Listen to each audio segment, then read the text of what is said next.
Hello. Good evening, everyone. Thank you for being here today.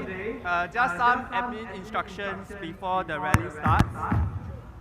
Okay, so sorry, the toilets in the school compound cannot be used. Okay, so the nearest portable toilets, they are actually at my 2 o'clock, okay? You see the colorful bars over there? Okay, there are some portable toilets over there. So if you really need to use a toilet and you're willing to give out your coveted seats, okay, you can proceed there. Okay, second thing is if there is a lightning alert, okay, the rally will be suspended for your safety.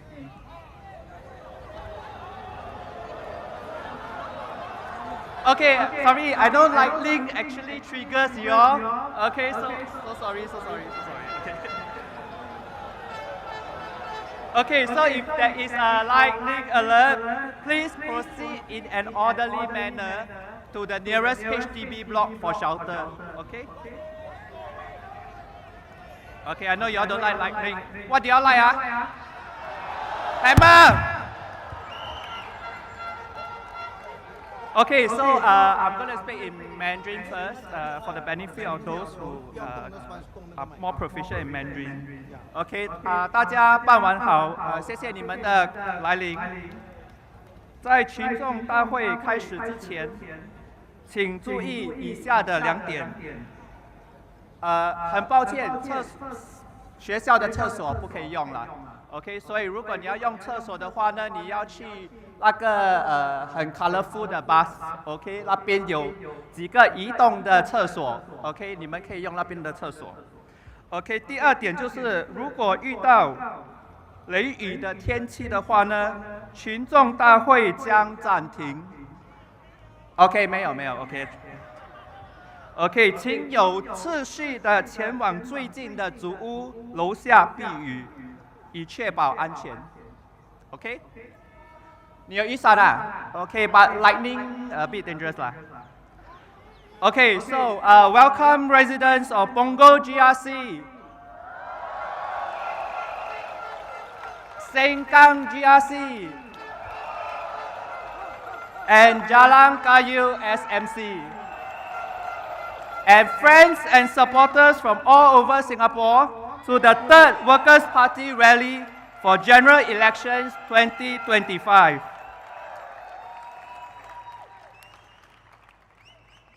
榜儿集选区、盛港集选区、惹兰加油单选区居民，来自全岛各地的朋友们，大家晚上好。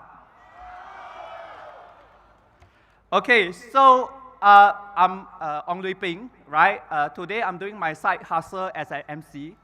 So as you can hear, it is really a side hustle. Okay, so I wish you will give your stronger support to our speakers tonight. Okay, so stay tuned for very rousing and inspiring speeches from my fellow colleagues behind. Okay, so without further ado, let me introduce our first speaker of the night. Okay, he is Mr. Abdul Muhaimin bin Abdul Malik, candidate for Sengkang GRC. Let's welcome him.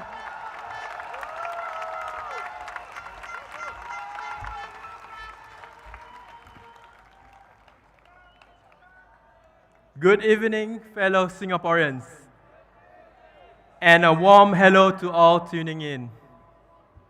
I am Muhaimin, and the Workers' Party candidate for Sengkang GRC.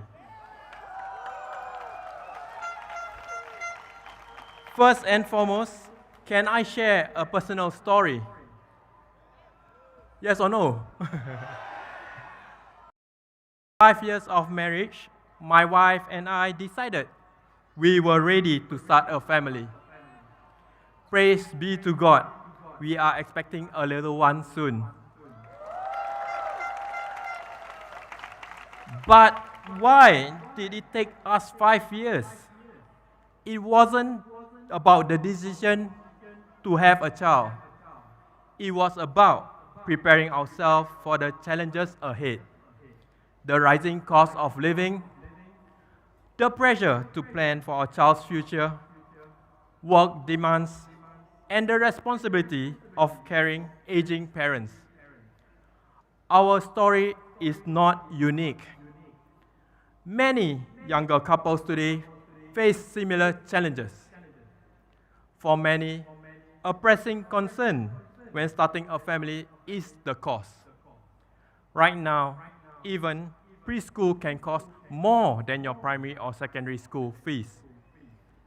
On paper, the fees might look manageable, but you also need to pay for milk powders, diapers, and the caregiving needs. It can be a stretch financially. Today, fee caps only apply to government-supported preschools, which serve only 65% of preschoolers in 2024. And what if these centers near you are full? You are left scrambling to find another one further away. That could mean extra cost, extra time, and extra stress. That's why the Workers' Party is proposing direct vouchers that parents can use at preschools of their choice. Families deserve more flexibility in choosing early education that fits their values and needs. Because every family and child is different. And speaking of different family circumstances, let's talk about stay-at-home moms. Currently, they don't get the same preschool subsidies as working moms. But are they really not working? They are working tirelessly to build strong families and a stronger society. They are caring for elderly parents, managing the home, and raising children full-time. This is why WP calls for these subsidies to be extended to all families.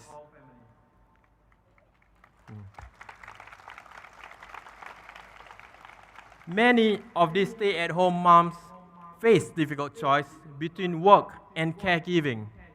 Some didn't really have a choice. But what happened when they step away to be full-time caregivers? Many lose out, not just in income, but on subsidies, retirement savings, and career progressions. And they continue to lose out even when they are ready to return to work. Many face real struggles. Some have been out of the workforce for years, so their skills may be outdated, but support for their return is limited. My fellow Singaporeans, much more can be done to reintegrate caregivers into workforce, such as tax relief to supportive employers, government-supported paid return-to-work programs that guarantee a permanent job at the end. Stepping away to care for loved ones should not be a step back. And it's not just about career breaks. Even taking time off to care for a sick child can feel like a penalty. Right now, both parents get just 12 days of childcare leave, combined for the whole year. But what if the child often falls sick, or for longer periods of time? Do the parents step on unpaid infant care leave and annual leave? Why should raising a child come at the cost of unpaid leave? Why should parents have to sacrifice their annual leave, which they may also need to care for their elderly parents, or even just to rest and recharge themselves? If we truly want to be a Singapore that supports families, parents should not have to choose between jobs, their children, and their well-being. We need policies that support families holistically, and that means valuing both children and the people raising them. We know that policies only matter when they work for real people, in real life. If you believe that families deserve better support, I hope you'll give us your trust. Don't worry you're voting for opposition, because your vote is secret. Rakyat Singapura yang saya hormati, Assalamualaikum. Saya faham masih ada yang bimbang tentang kerahsiaan undi. Bila anda terima kertas undi nanti, di belakang kertas itu ada nombor siri.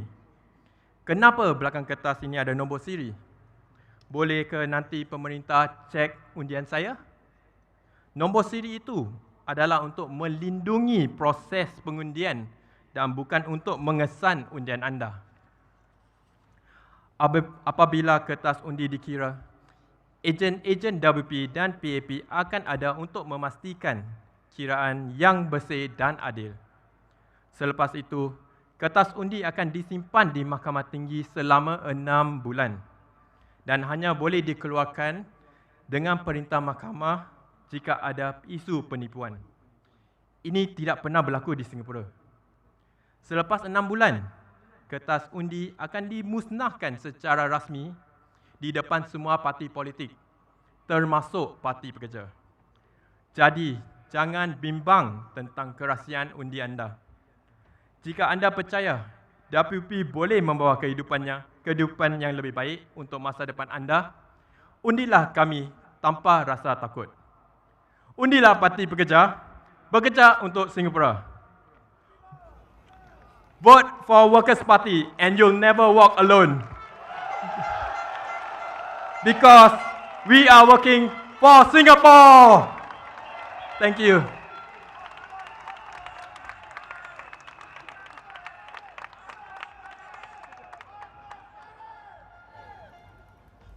Okay, thank you, Muhaimin, for that very moving speech. Next up, we have a former keyboard warrior turned politician, Mr. Jackson Ao Chi Ming, candidate from Punggol GRC. Please welcome him.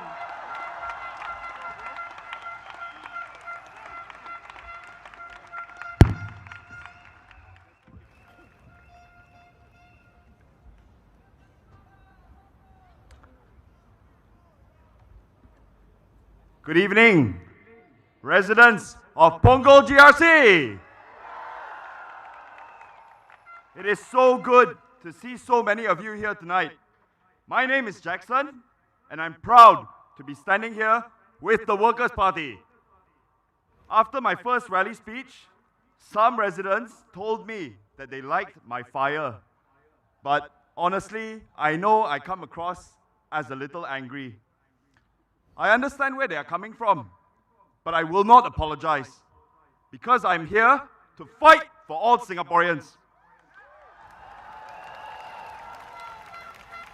And if I am angry, it is because I care. I care about how Singaporeans are treated, and I care about making things better for them. If you feel angry too, it is because you care, and you know we can be so much better. I'm not sorry that some people call me a stranger and say I'm not welcome here. I'm also not sorry that I didn't come from Choa Chu Kang GRC, or that I'm special friends with Lawrence Wong. This is because Alia, Alexis, Harpreet, and I, we are a solid team.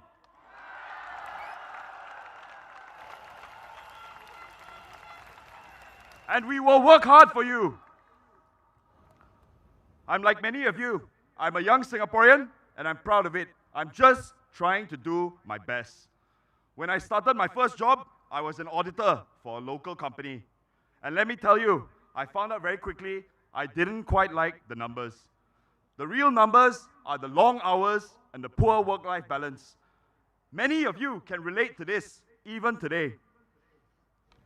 Thankfully, I later found my calling in a different field, communications. So tonight, I want to tell you a story about Singapore through 4 numbers. Because behind each number is a story. A story about ordinary Singaporeans, about growing inequality, about the squeezed middle class, and the rising desire for change, which I've heard loud and clear from all of you in the past week. The first number I want to share is 2.06. $2.06. That is the cost of a one-way trip from Punggol MRT to downtown MRT for a standard adult. For many of us, this is a cost we bear twice a day, 5 days a week, and sometimes even more. Over the past 5 years, public transport fares have risen over and over again. 4 consecutive years of fare hikes. And even though prices go up, reliability has not. Trains break down. They are overcrowded. You feel it immediately, the frustration and the exhaustion. Anyone who's tried changing lines at Serangoon or Bishan during peak hours knows exactly what I'm talking about. And the LRT here in Punggol, it is overcrowded, struggling under the weight of our growing population. We know this and we live this. This is why we are pushing for a national transport corporation, so we can reinvest profits back into you, the commuters. Ensure that there are cheaper fares, optimize our LRT and MRT infrastructure, and overall enhance services and transparency. The second number I want to share with you is 1055.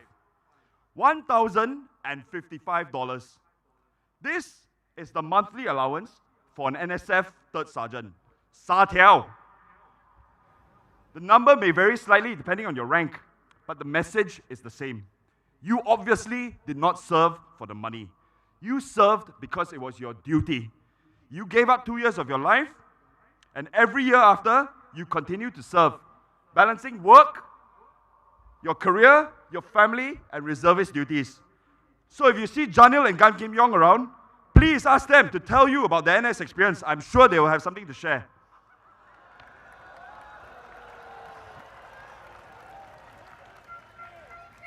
The government says your contribution cannot be measured in dollars and cents. They are right.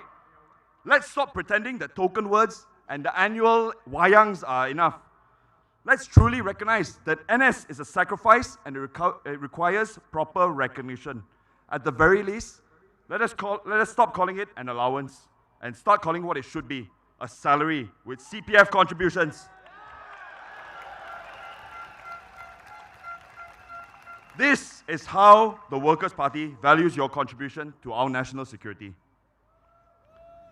The third number I'm sharing with you is 500,000. $500,000, okay?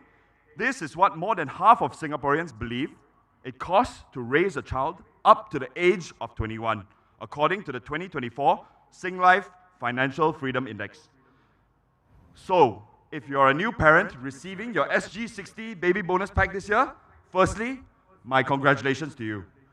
But ask yourself, is this really enough? Raising a child in Singapore today is not easy. Young families face rising childcare costs, limited parental leave, long BTO wait times. The Workers' Party understands this. We have proposed real, meaningful, and long-term solutions and support. We're not giving you one-off grants, and we're not giving you teddy bears and labubus. What we're calling for is enhanced parental and childcare leave, flexible working arrangements, shorter BTO wait times, and reforms in our education system, giving families the choice to skip the PSLE if it is in their child's best interest. And young singles, don't worry, we are not leaving you out. We're also pushing for you too to be able to buy your homes earlier, because you matter as well. So if you ask me, the PAP, they are the real strangers to the struggles of Singaporeans today. They don't live in HDBs the way the majority of Punggol residents do. They don't squeeze onto the LRTs, the MRTs, or the buses. They drive around in their Porsches and their Audis.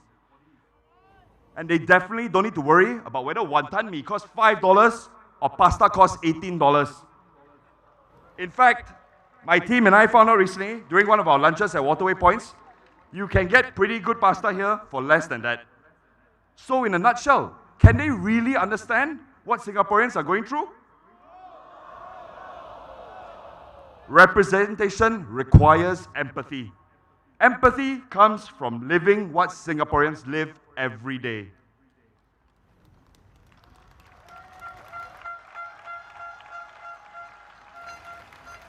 The final number I'm sharing with you is this: 61,780. I'm going to say that again. 61,780. This is not a dollar amount. It is not a statistic. This is you. It's your family and it's your future.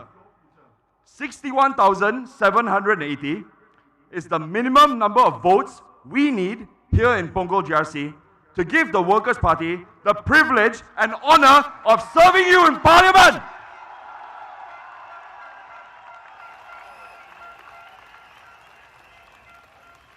This number represents your voice, your hope, your desire for a better future. If you believe in our vision and if you have hope for a better Singapore, then please give us your support and add to that number. If we win, we won't just be making history. We will be sending a clear message that you want to be heard, Punggol wants to be heard, and Punggol wants to change.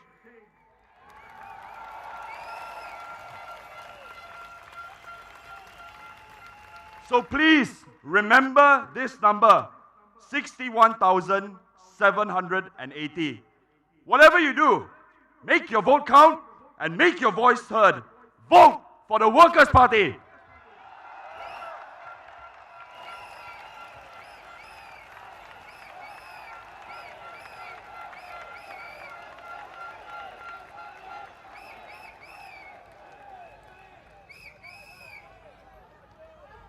Okay, thanks Jackson for that really fiery speech. Okay, so as a psychologist, let me give you a professional advice. Okay, so if you are angry, you can take 3 deep breaths and then tell yourself, vote Workers' Party, working for Singapore. Okay, next up, our third speaker, Mr. Kenneth Tiong Boon Kiat, candidate for Aljunied GRC. Please welcome him.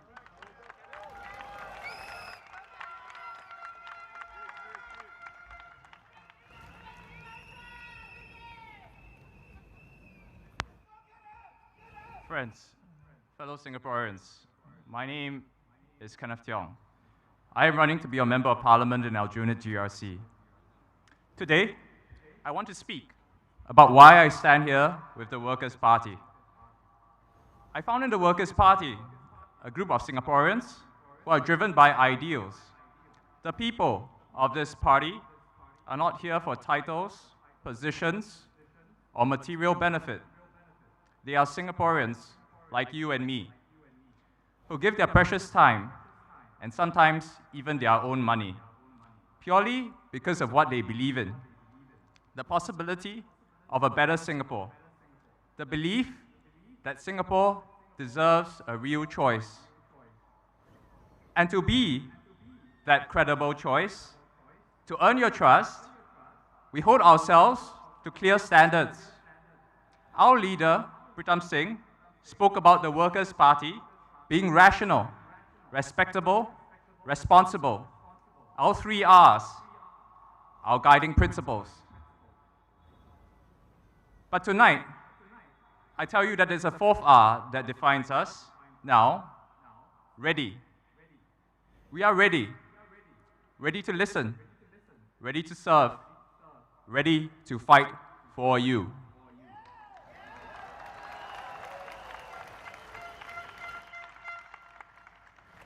That's why I'm proud to stand with this party.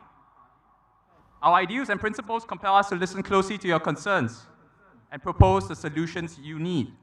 Let me give 3 examples: work, NS, and justice.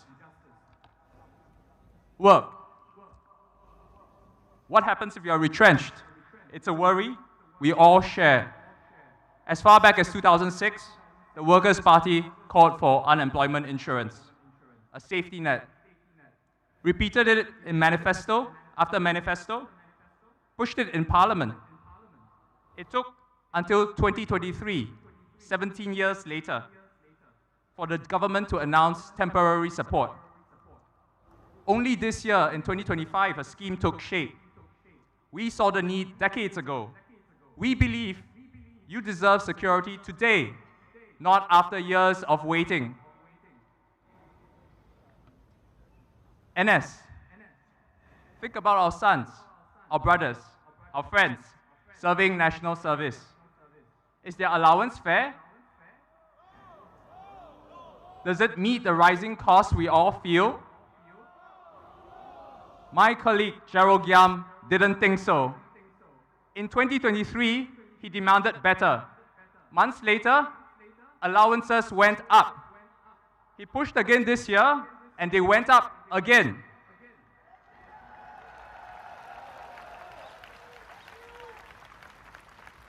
Why? Because defending our nation deserves fair compensation. It's common sense, it's what's right. And what about justice? Should your access to a lawyer depend on how much money you have? He Ting-ru and Sylvia Lim said no. They called for fair access for everyone. That same day, the government acknowledged the need and moved for a public defender's office.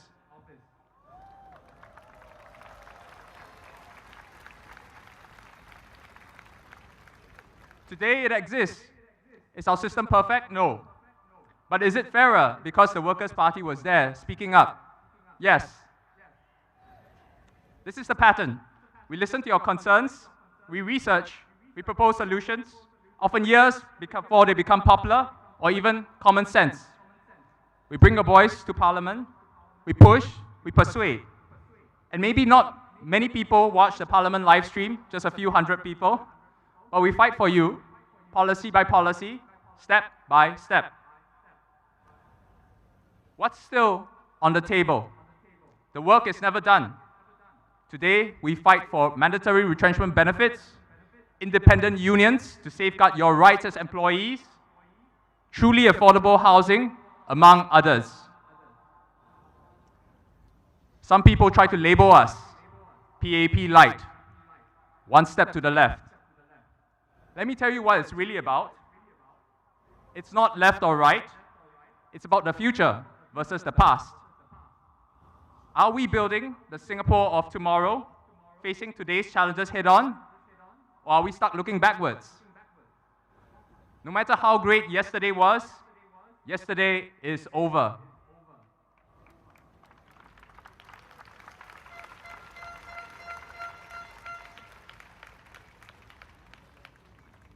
The Workers' Party has its eyes firmly on the future because you, the people of Singapore, are in our hearts. So when they call us PAP light, I say maybe they've got it backwards. Maybe the PAP is WP late.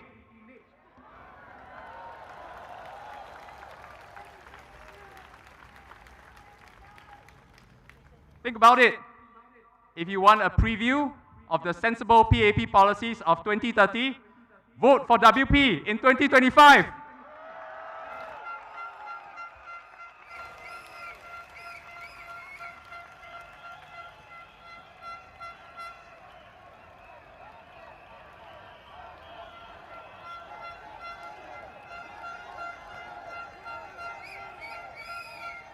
Get those policies 5 years earlier, when they actually matter for the challenges you have right now. Now, you hear the PAP responding, digging through archives, saying, oh, we mentioned that idea in 2008, or we needed time to study. Friends, they talk about study time. 17 years for unemployment support. While they studied, did your bills wait? Did your family struggles pause? Whatever label they put on that long process, the undeniable outcome for Singaporeans was delay. Friends, that cost of delay is paid by you. Ultimately, whether they admit it or not, whether the final policy is a perfect copy or slightly different, our relentless push on unemployment support, on NS pay, on getting justice for scam victims, forced them to act.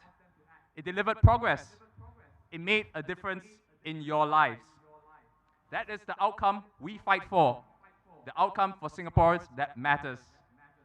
So why wait? Why wait for a delayed, watered-down version of a good idea? Why settle for policies playing catch-up? You deserve leaders who don't just monitor, but act. You deserve solutions that are fresh, relevant, and address your life today. The cost of living, the pressures, the dreams you have for your family. You deserve a party that is ready. Ready to represent you, ready to shape a better future starting right now. So this GE, make your vote count. Vote the Workers' Party. Vote for the party that is always ready to work for Singapore. Thank you.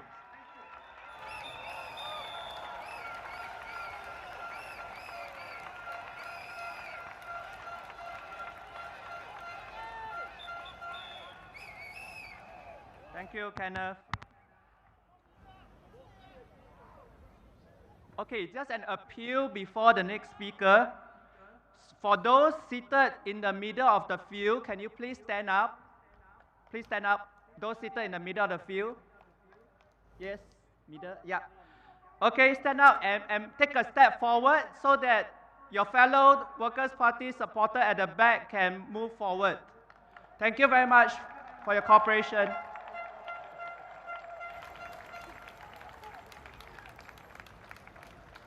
Thank you for showing the Singapore spirit.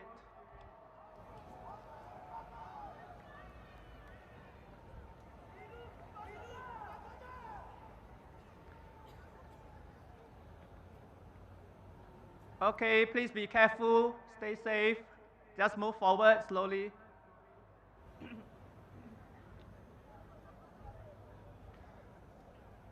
Thank you very much. And for those behind who can't hear the speeches well, please turn on the live streaming on your handphone to hear our passions better. Okay, next up, our Kaki Nang, Mr. Louis Chua Keng Wee from the Sengkang GRC.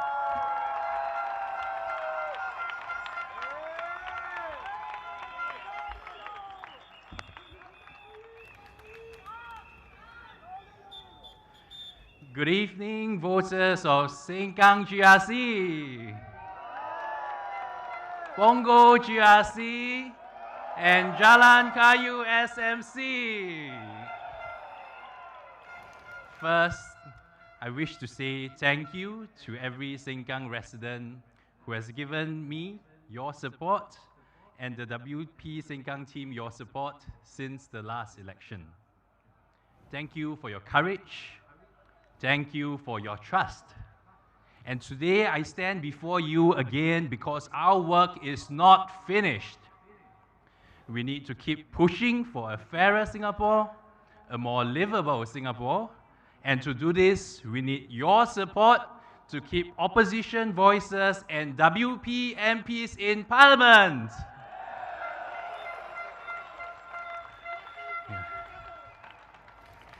Allow me to speak in Mandarin today. 各位选民朋友，大家晚上好。我是工人党盛港集选区的候选人蔡庆威。今天我要谈一谈市政理事会的事宜。5年前，盛港集选区根本不存在。5年前，工人党刚刚接手盛港，必须在疫情下建立一个全新的市政理事会，并且合并2个完全不同的市政理事会和管理团队。更糟糕的是，当时的2家管理代理公司又不肯续约，是不是很耳熟啊？好，我尽量了哦，不好意思啊。所以我们的团队必须直接接管市政理事会。虽然我们面对一波又一波的挫折，我们始终没有想过放弃，因为我们在2020年答应了盛港居民，不管你们当时把票投给谁，只要是盛港的居民，我们一定会为你打拼。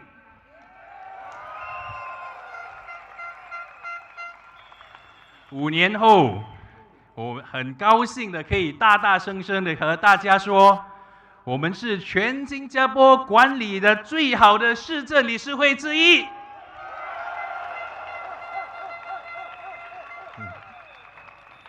在市政理事会的管理报告，英文是 TCMR 的运营报告中，我们的市政清洁一直获得绿色评级。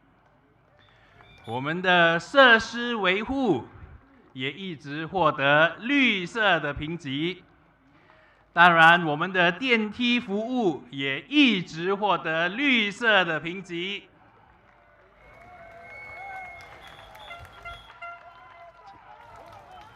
从治理的角度来看，盛港市政理事会与阿育尼后港市政理事会一样，都从2021到2023年的所有3个市政理事会财务和管理报告中都获得了持续的绿色评级。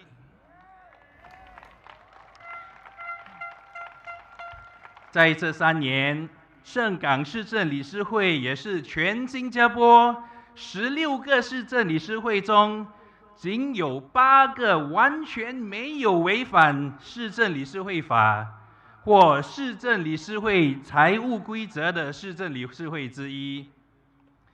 所以，当 PAP 政府恐吓你说，如果你把票投给工人党，你们将会付出代价，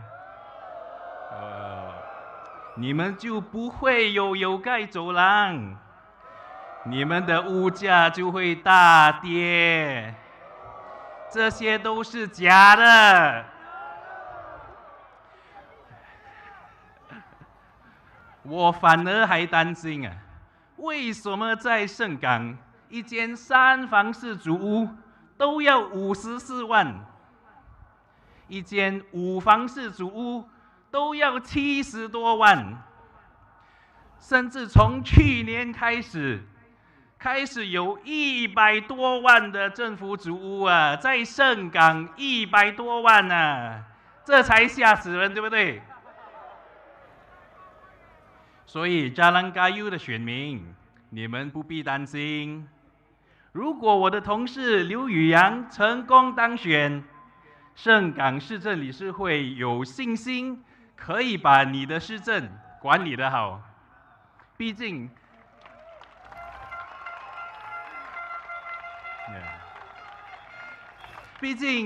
Fernvale 本来就是盛港的一部分，连地址都叫Sengkang West， 对不对？同样的呢，榜儿的选民，你们也不必担心，因为我们工人党有着34年管理后港的经验，14年管理阿育尼选区，和在盛港设立了5年的市政理事会。那让我以方言简单的跟大家总结一下，好吗？其实呢是真简单的事啦。阮工人党永远会为新加坡人打拼，因为阮做的每项物件，拢是为着你啦。各位選民，你哋唔使驚。你哋都冇咩好驚，等我哋繼續為你服務。所以條招話啦，唔使咪打嘛，對不？成間幫個架Jalan Kayu嘅雙面，你外勢放心，請到工人黨一票，感謝大家。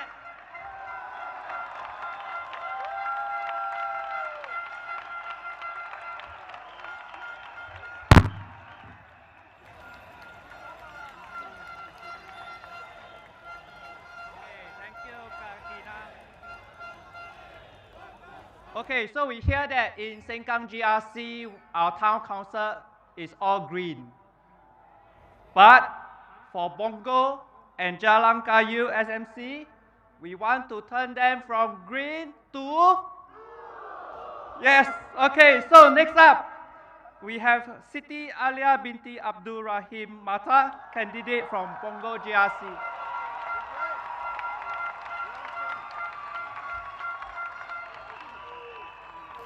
Hi, good evening everyone. My name is Alia Matar, and together with my teammates Jackson, Alexis and Harpreet, we are a solid team running for Punggol GRC.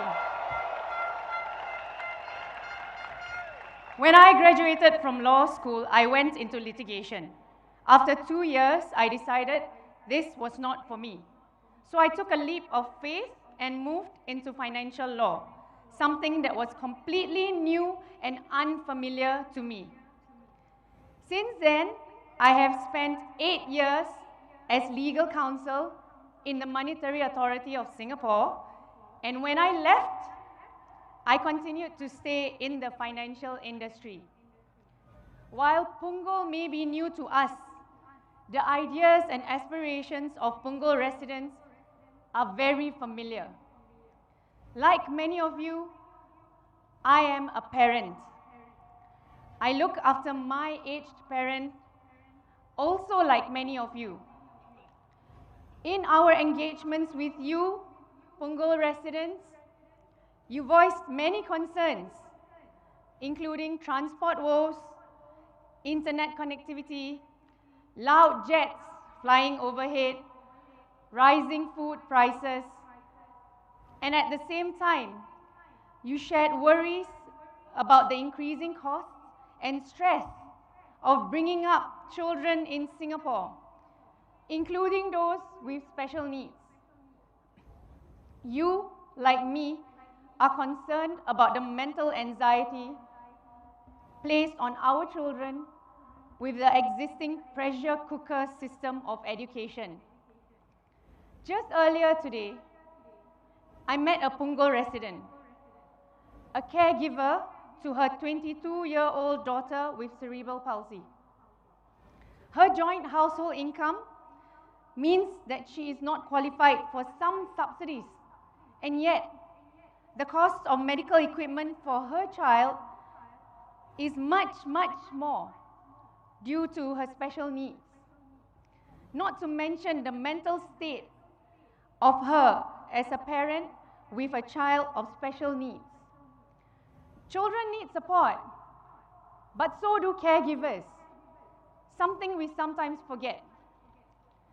Our senior citizens, they are anxious about rising medical costs. Many of them do not have a steady income. They are concerned about having to pay GST on parts of their medication, having their Medisave capped to a certain amount, even for chronic conditions. Ladies and gentlemen, let me ask you, whose money is in our CPF accounts?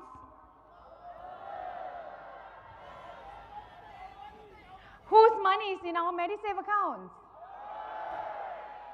It is our hard-earned money, meant to pay for our medical costs in our old age. This is not asking for handouts.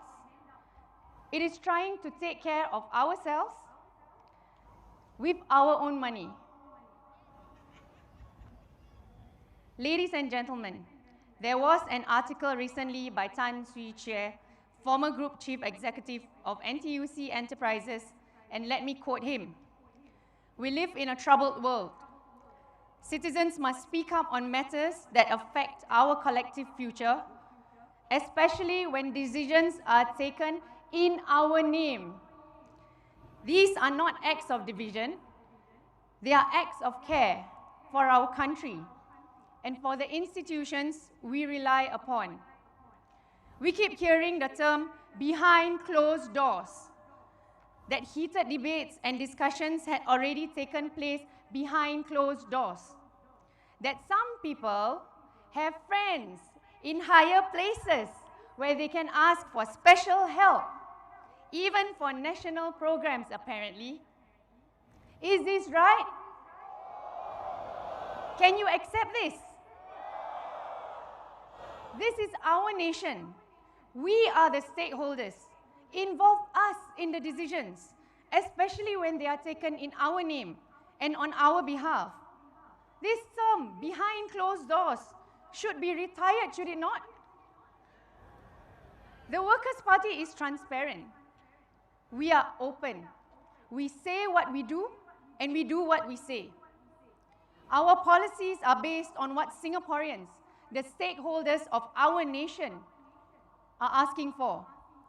We are a party that accepts the diversity of Singapore because we know what unites us matters way more than what divides. So ladies and gentlemen, Punggol voters, it is time for change.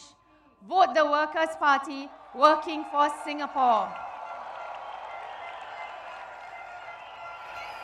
A few words in Malay. Penduduk-penduduk Punggol, saya nak tekankan 3 perkara saja hari ini. 1, kalau kita Parti Pekerja diundi masuk rancangan peringkat kebangsaan atau national level plans seperti daerah digital Punggol, masih akan diteruskan, jangan bimbang. Rancangan peringkat kebangsaan adalah untuk semua, bukan hanya kawasan tertentu. 2, kalau kita Parti Pekerja diundi masuk, kita akan adakan platform-platform untuk berbincang dengan penduduk Punggol GRC sendiri untuk memahami apa yang perlu dibuat dan diperbaiki. Jangan takut, jangan bimbang. Parti kita ada banyak pengalaman dari tim Hougang, tim Aljunied dan tim Sengkang. 3, dengan Parti Pekerja, kita tak perlu bincang-bincang belakang tabir. Kita tak ada kawan-kawan yang berpengaruh yang kita boleh meminta bantuan khas untuk program kebangsaan. Kita akan sentiasa berbincang dengan anda. Kita akan membawa suara anda ke parlimen. Parti Pekerja Telus, kita sentiasa terbuka. Kita akan sentiasa bekerja sama dengan anda. Berilah kami peluang untuk menjadi suara anda. Undilah Parti Pekerja, bekerja untuk Singapura. Terima kasih. Thank you.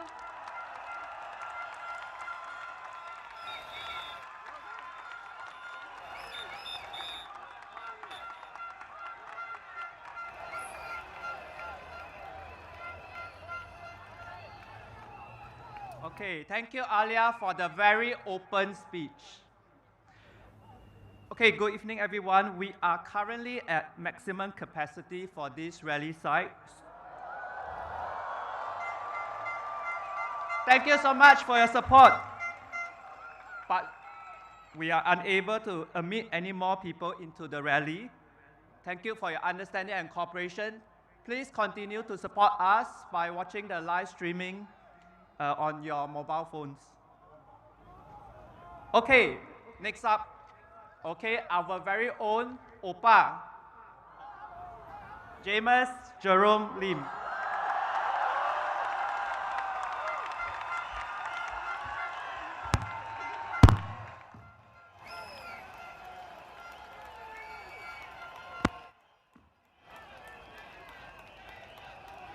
Good evening to our 200.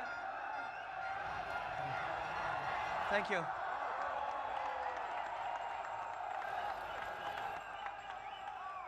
Good evening to our 280,000 bosses from Sengkang, Punggol, and Jalan Kayu SMC.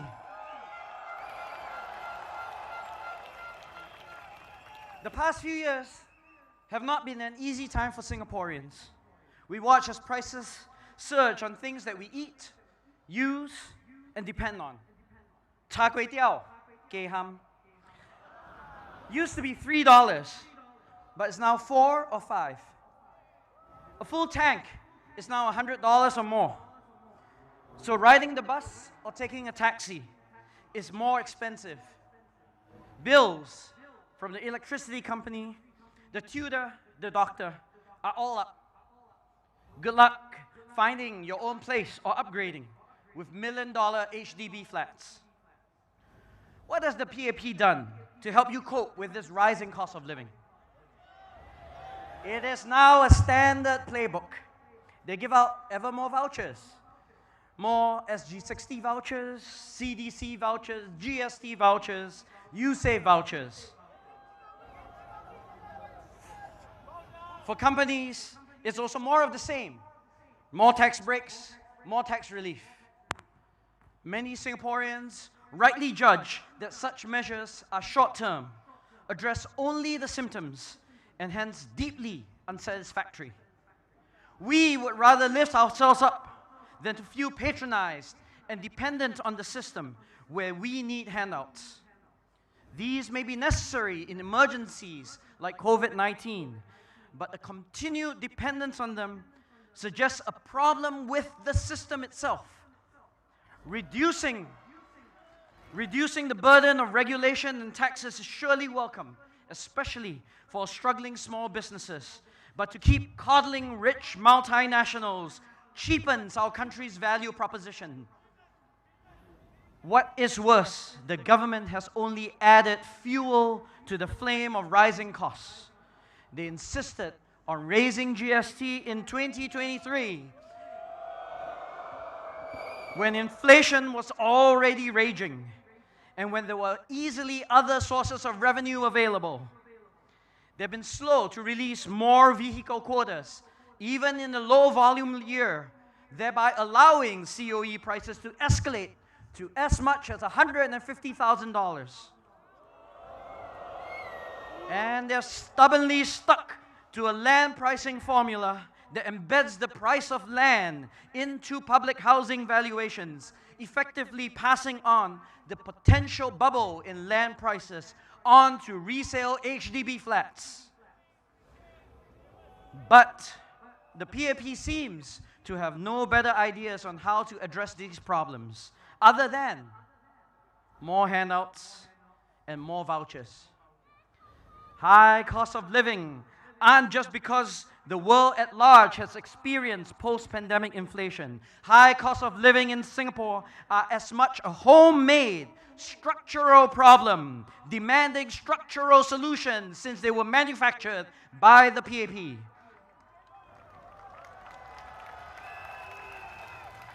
Think about HDB. Conceived in good faith, it served our nation's housing needs for more than a century. But owning our homes is now a juggling act, a balance between affordable housing, enough returns for retirement, and having a roof over our heads. Like any juggling act, however, these balls will eventually come crashing down. These competing goals are fundamentally irreconcilable, and the way the government has tried to square this circle has been to give ever greater grants and subsidies to new homeowners. But this fosters a rentier mindset. People buy and flip, cashing out after the MOP. Yet speculation breeds more speculation, since sellers know that the government will make up the shortfall. The MND budget gets redder and redder. But apparently, this is prudent policy, whereas pricing land less is raiding the reserves. And high land valuations don't just affect the prices of our homes. Costly land means high rents, and high rents are killing our companies. The government says that rents are only a small part of business costs, but they do not affect food prices. But they fail to see that rent gets passed through to everything else without acknowledging that their land policy is a problem. How can the PAP solve the problem of high cost of living? Now that prices are already high, the only way we can all cope with the rising cost of living is to have our incomes rise. We will then worry less if our salaries have adjusted accordingly. But the government has been too passive in urging businesses to embrace the sorely needed adjustment. They've worked with the National Wages Council to issue guidelines for raising salaries, but only for lower wage workers. Yet the rest of us face high prices too. And for the retired, they have stubbornly refused to adjust how CPF pays interest, even as retirees' hard-earned nest eggs are eaten up. This government needs to take stronger leadership on the economy and make sure that the overdue increase in our incomes comes sooner rather than later.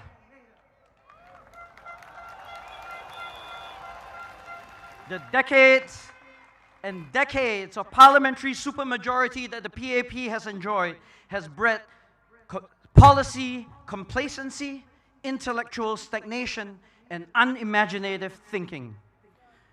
This is no longer your father and my grandfather's PAP.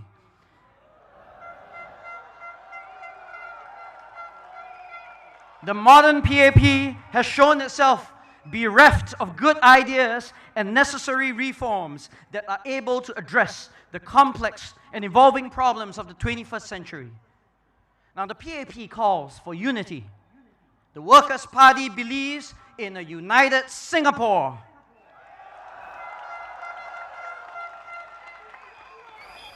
But we cannot, we must not blindly unite in voting for the PAP. If we did, we will be trapped with the same old ideas and lack of diversity needed for problems that demand permanent structural solutions. Some have suggested that the PAP is trying to conjure up the politics of fear to scare voters into choosing a safe harbor in turbulent times. But my fear is more a parliament dominated by only one way of thinking and looking at the world, which will only mean disaster for the future of our country.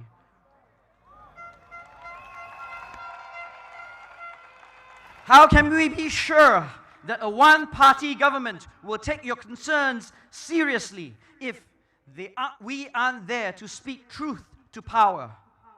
How can we be certain that highly paid ministers are not subject to groupthink and disconnected from the things that truly matter on the ground to you and I?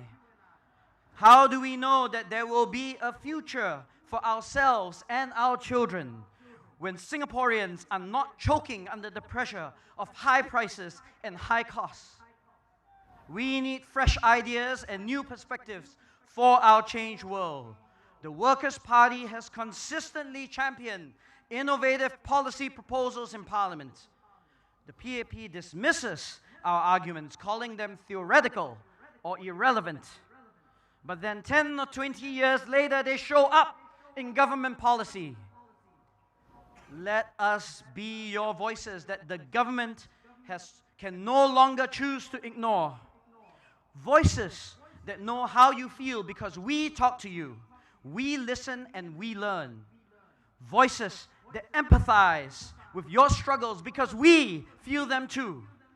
Voices that don't just go with what this government wants, but what the people you want. These are the voices of the people and the Workers' Party, working for you, working for Singapore.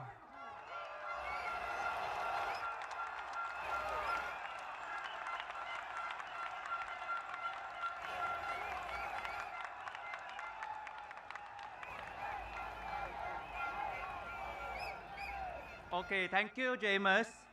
Next up, a candidate who is no stranger to all of you.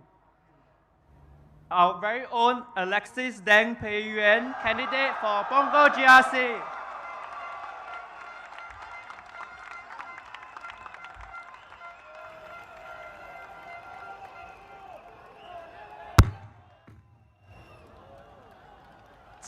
Dear 榜额选民们，大家好，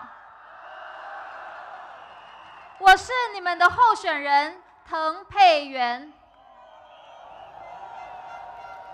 很高兴能够再一次的站在这里跟大家对话，分享我的心路历程。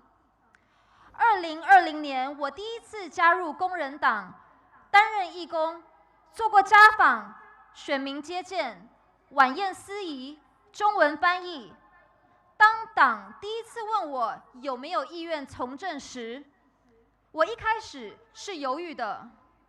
作为一位女性，放弃隐私，接受公众的检视，绝非一件简单的事。身边的朋友也劝我不要走这条路，因为一旦开始，就没有办法回头。这个决定，我思考了很久，最终让我下定决心的，是因为我发现，我在乎的并不是得失，而是对错。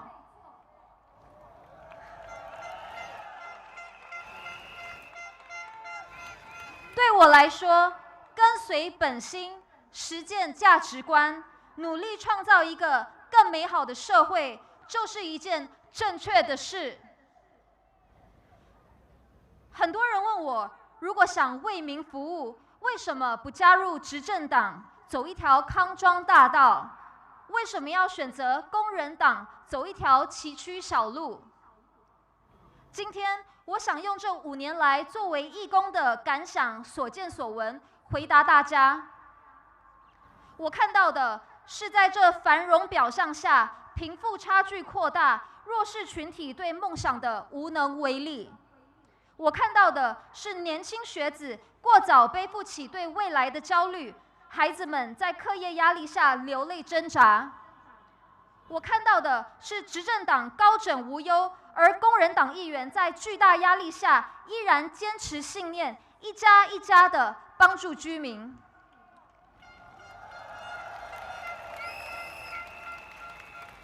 我在乎的不是我的团队是不是常胜军，而是我加入的团队能不能确保没有一个需要帮助的人会被遗忘。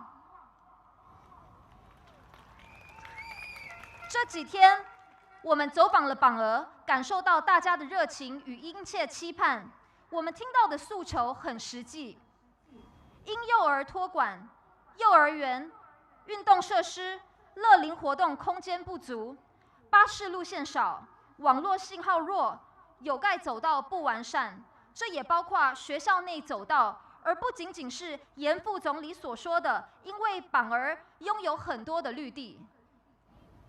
如果工人党有幸赢得选举，我们将会第一时间着手改善这些问题，复制阿育尼以及盛港的优质市政管理经验，确保榜儿居民的生活品质有增无减，让政府已经规划的新项目顺利推进，不受干扰。此外，我们也将继续在国会中为大家发声，推动切实减轻民众负担的政策，包括1. 为基本生活用品取消消费税，缓解榜儿的高食品价格压力； 2. 推动更多的育儿假，支持有多个年幼子女的家庭； 3. 为支持看护者重返就业的企业提供税务减免； 4. 更新学校课程，帮助年轻人更好地融入未来职场。这只是我们努力推动的一部分政策，未来我们也会继续在国会为民发声，捍卫多元声音。请大家给我们一个机会，为榜儿民众服务，也为国效力。谢谢。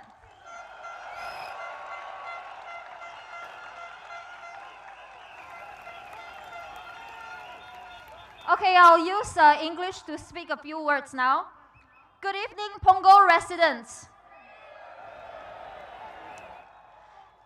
It's been a real pleasure meeting so many of you over the past few days. We are truly humbled by your warmth and honesty. Thank you for sharing your concerns with us. If given the chance, we promise to act on them immediately. I would also like to address some comments made by the ruling party. At the last PAP rally, Ms. Sun Xueling said, "We do not need strangers to come to Punggol."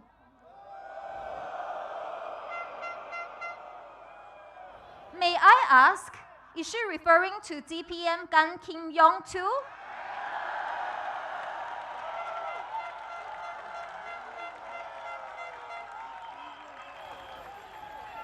Or is he exempted because he's good friend of PM Lawrence Wong? Before last Friday, I was an ordinary citizen just like you, and I have deep respect for our country's leaders. But when I hear statements like, I will talk to my good friend, it reflects a troubling reality about our politics today. Is this the kind of leadership that we want to endorse? Is this the political culture we want to pass on to our children? Where success isn't about fairness, but about connections? In another speech, our retiring DPM Heng Swee Keat said, look at countries that have diverse parties. What do? They talk. Nothing gets done. But why are we only comparing with countries that falter? Why do we assume Singaporeans aren't smart enough to chart our own unique political path?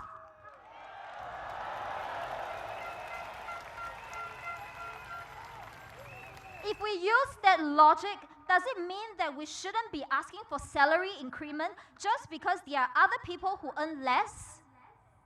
We deserve better, and we can do better.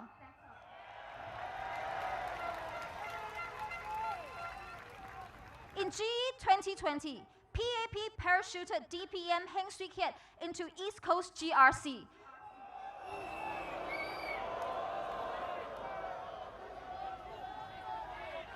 Forcing voters into a difficult choice between more balanced politics and keeping a future PM. East Coast voters made that sacrifice. But where is East Coast plan today? Is he even our Prime Minister now?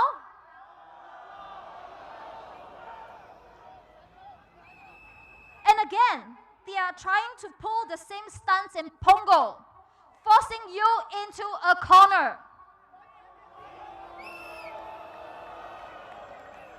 Is it really that wrong to want a more balanced parliament? If we allow this tactic to succeed again, make no mistake, it will be repeated at the expense of all Singaporeans.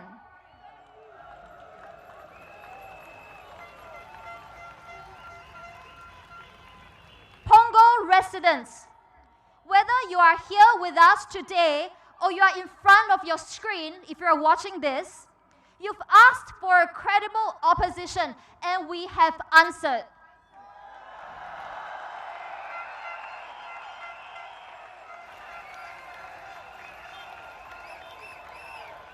We have fielded a very good team here, a solid team.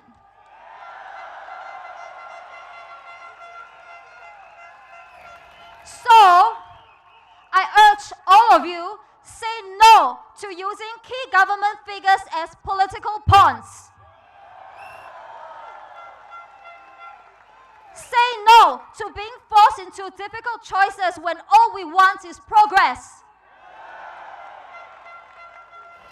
Say no to falling for the same trick twice because we deserve better. Harpreet, Jackson, Alia, and I have stepped up for you. Punggol residents, it's now your turn to step up for all Singaporeans.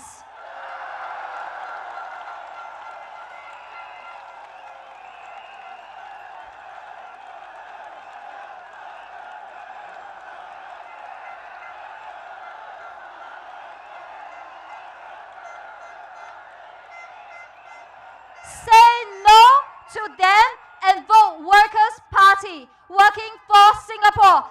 Thank you.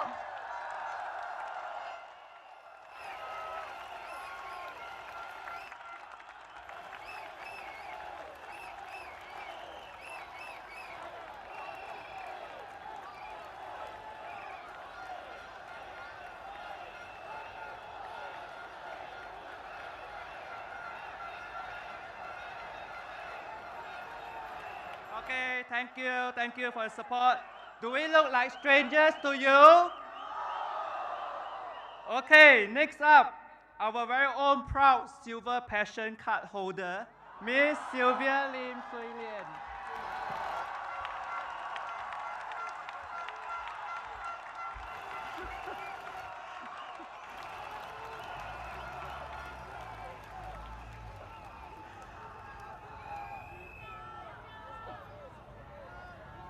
Good evening, fellow Singaporeans.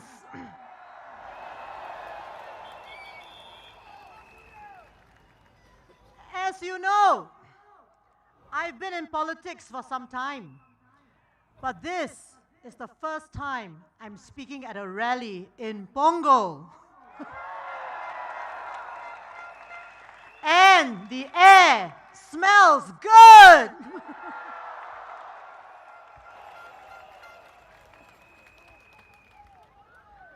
Tonight, I would like to speak to you about the women candidates that the Workers' Party is fielding at this election.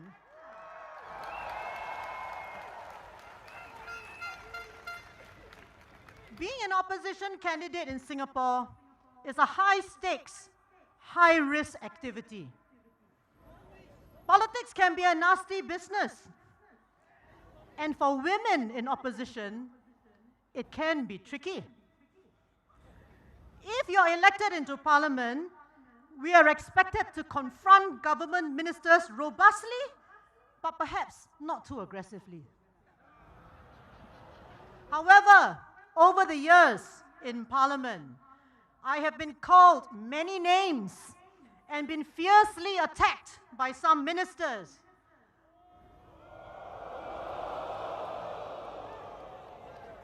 But I fought back with everything I had.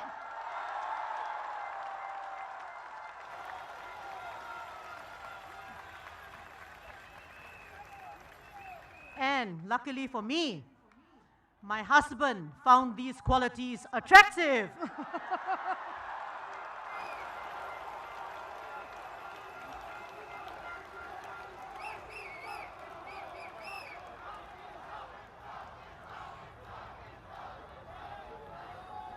I hope he's come back from his dinner.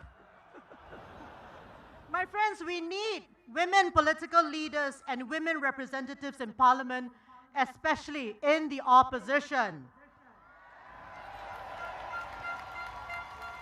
This is necessary to ensure that our policies for Singapore are more balanced and sustainable. There are many studies that show that countries where people are the happiest also tend to have relatively more women in political leadership positions. Citizens of these countries feel confident and secure because the countries tend to prioritize social outcomes such as work-life balance, health, and supporting those in need. After the general election in 2011, I spoke at the opening of Parliament. I called for the government to measure whether its policies have resulted in happiness, well-being, and contentment in Singaporeans. I recall being mocked for it by the PAP ministers and backbenchers. But today, this is becoming more and more accepted as international best practice. So what is the Workers' Party doing about empowering more women in politics? My friends, it was 22 years ago that I was elected as the chair of the Workers' Party. 22 years ago.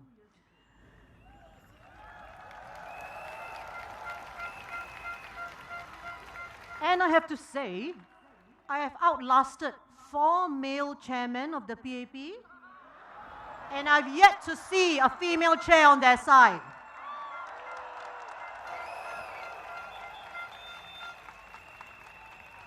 Next, we try our best to find capable female candidates to stand for election. This is not easy for the opposition. This year, I'm pleased to report that WP is fielding 6 women.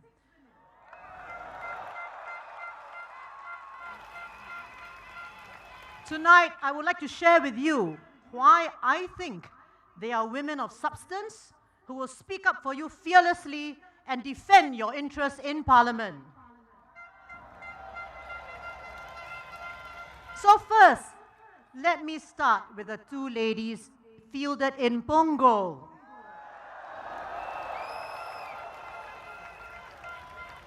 First, Alia Mata.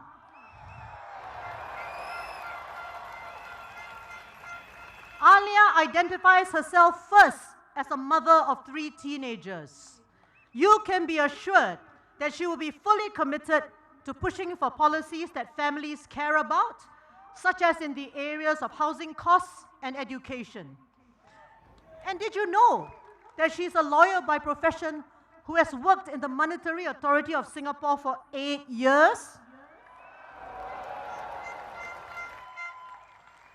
She is now an in-house legal counsel in a multinational corporation, and she will be able to scrutinize government bills effectively.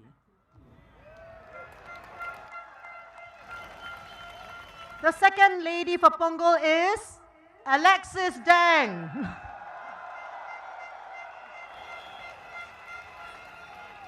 She has years of experience in banking before transiting to the technology sector, where she works in advertising technology, promoting partnerships with media owners to drive revenue growth for clients.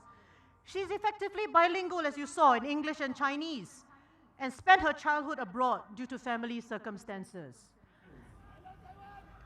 As a young Singaporean, she will be able to share the concerns of many Punggol residents and push for change in areas affecting young families and singles.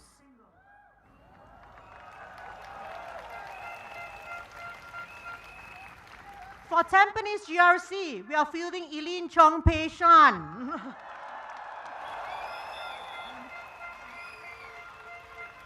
She was a diplomat with the Singapore Ministry of Foreign Affairs for 7 years and has a good understanding of regional and international affairs.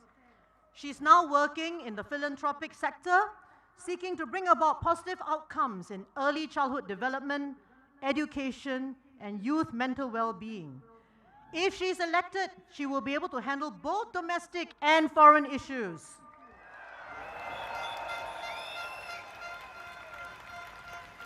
And next, for East Coast GRC, we have Paris V. Paramaswari, our Navy woman. She rose from the ranks in the Navy, worked in insurance before joining the US Navy in Singapore as a security administrator. Besides being a wife and parent, she knows what it is like to obtain a degree through part-time studies, just as many of you are doing. With a strong spirit of volunteerism, she has worked with people who have taken life's hard knocks, such as crime victims and ex-offenders. Paris will contribute her rich experiences to Parliament if she's elected.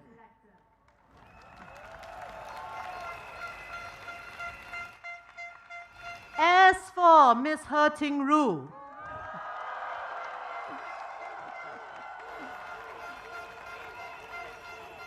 who was MP for Sengkang for the last 5 years, do I need to say more? She has proven herself more than capable of handling her parliamentary duties and being chairman of the Sengkang Town Council, all while being the mother of 3 children under the age of 10.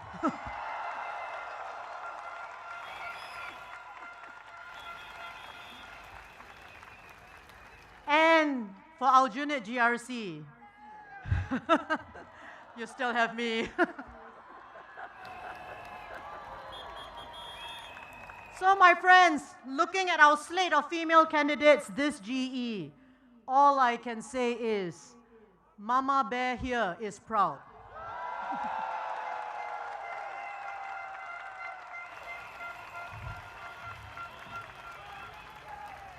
So how will we serve your interests as opposition MPs in Parliament? We want Singapore to succeed.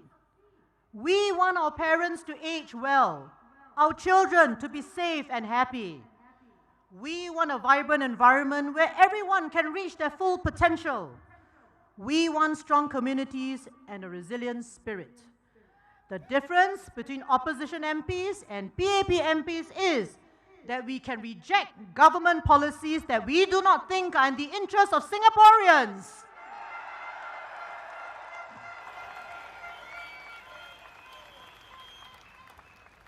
My friends, let me end on a broader and more serious note. In my 20+ years with WP, I can confidently say that this batch of our candidates, both men and women, is the most promising batch that WP has fielded.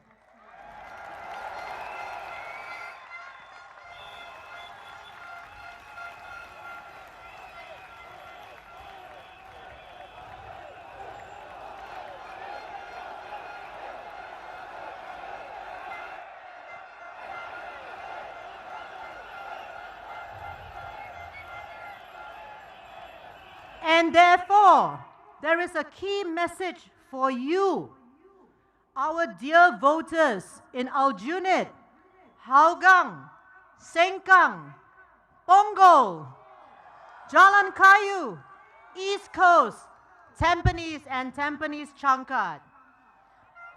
If these candidates do not get elected this time, there may be no next time. The electoral boundaries may change.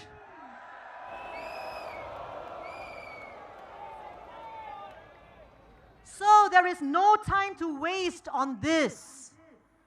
Let us not dither about whether to cast your vote for WP this time or not.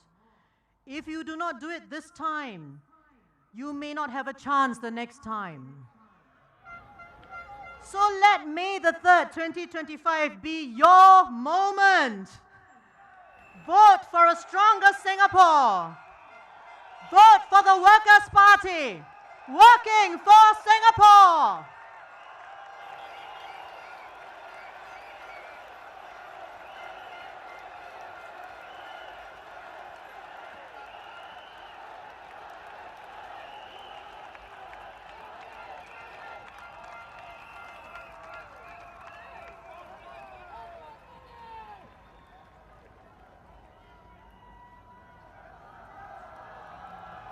Okay, let me ask you this. Are you happy with the PAP? Are you happy with the Workers' Party?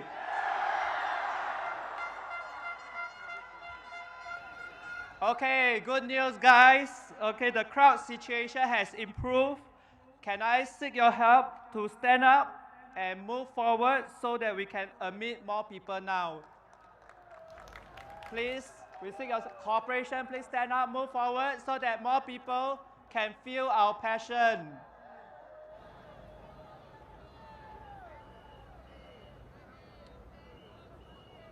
Okay, please move forward slowly. Please be safe. Thank you so much.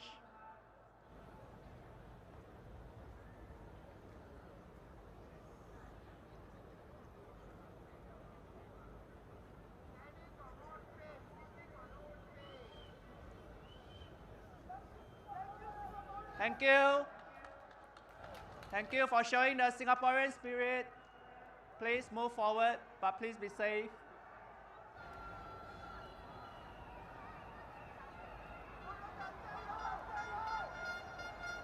Okay. Next up, our candidate for Jalan Kayu single member constituency, our one and only Andre Low Woo Yang.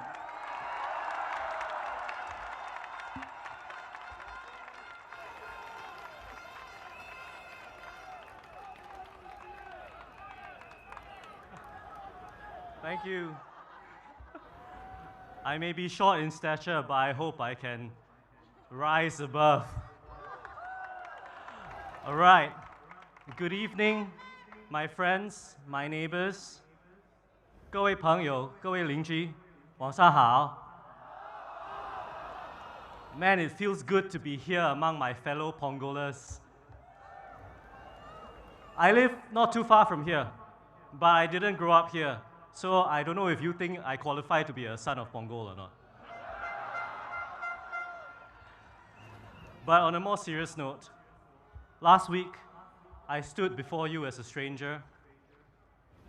Tonight, I hope you see me as someone who understands your concerns, shares your hopes, and is ready to fight for our community. I spent many hours walking the ground for the past 2 years.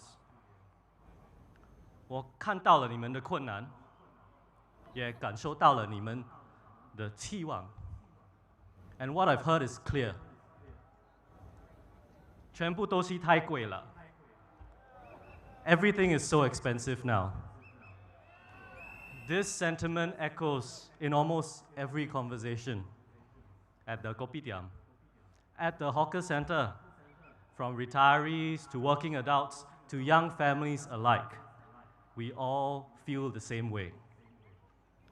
Let's be frank. Singapore is becoming unaffordable for everyday, ordinary people. 现在的新加坡，物价越来越高，日子越来越难过，新加坡人的生活负担越来越重。买菜、电费、水费、大巴士、大地铁、看医生，这些基本的生活开销都在上涨。But you know what frustrates me the most? It's when I hear the ministries tell us that, oh, actually, inflation rate is falling.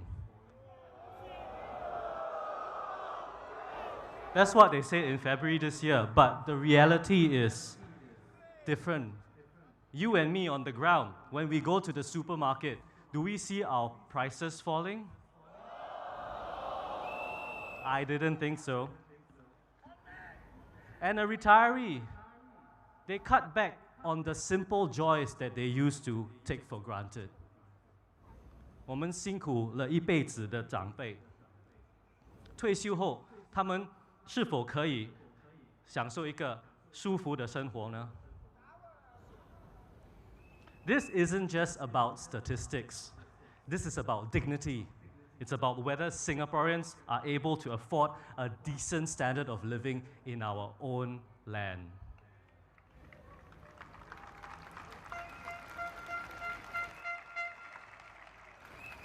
The Workers' Party has consistently opposed the GST hike.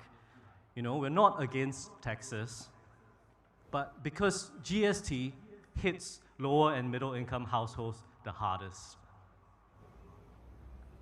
That 2% increase might seem trivial to those in ivory towers, but for many it's the difference between comfort and anxiety. We propose exempting essential items from GST.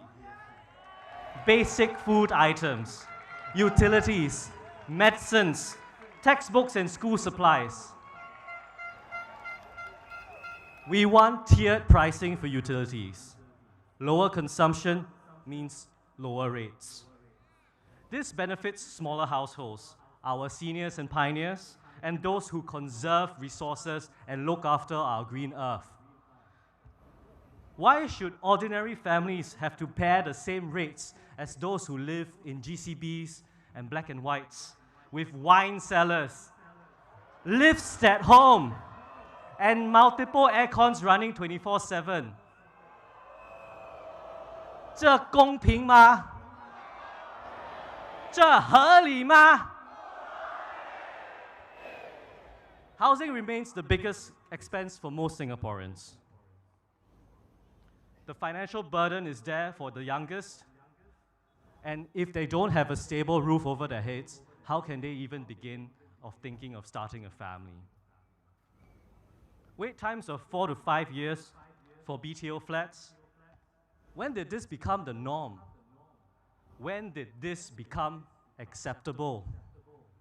In 1989, the wait time was just 2 to 3 years. The government has finally admitted there is a problem. But what is their solution? Recalibrating. That's a new one for you. To have more flats with wait times under 3 years. Under 3 years, that is their optimistic goal. Shouldn't that be the ceiling, the maximum, not a goal to aspire to? The Workers' Party will continue to push the government to bring BTO wait times back to what they were before. Not eventually, not gradually, but now. We also believe that 28-year-old singles should be allowed to apply for BTO flats. Not just those aged 35 and above. It's not just for singles, you know. Single mothers are considered singles too. They have a family. Why shouldn't they be able to provide a roof for their children? Our times have changed. Policies should change too. Let me tell you about a former schoolmate of mine. She's 34 years old this year, just like me. She earns a good salary. She's single. She wants independence. But if she wants a BTO, by the time she has a roof over her head, she'll be pushing 40. Is this the Singapore we want? Where hardworking adults don't have the dignity of their own space until they are 40 years old? 这是我们要的新加坡吗? These are not just isolated policy proposals. They represent a fundamentally different vision of Singapore. A fresh perspective, new ideas. The PAP believes in trickle-down prosperity. Keep the economy growing and everyone eventually benefits. But that's not happening anymore, is it? Our GDP grows, but many Singaporeans feel like they've been left behind. We, the Workers' Party, we believe in an economy that works for everyone, where prosperity is measured not just by GDP, but by whether ordinary people can afford to live well. And this is why the Workers' Party is proposing a national minimum wage. $1,600. A simple number, a universal baseline that says, if you work full-time, you deserve a living wage. But I stand before you tonight with not just words, but with a commitment to work. If elected, I will push relentlessly for these policies in Parliament. I will be your voice when decisions affecting your livelihoods and futures are made. I have no doubt my opponent is a good man.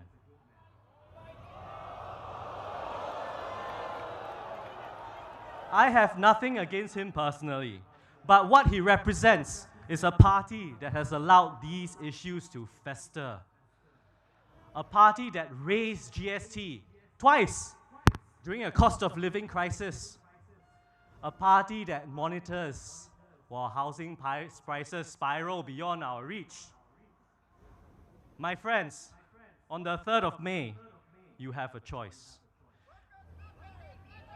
You can vote for more of the same, or you can vote for representatives who will fight for a more affordable Singapore. For a Singapore that truly supports families, for a Singapore that truly cares about its people.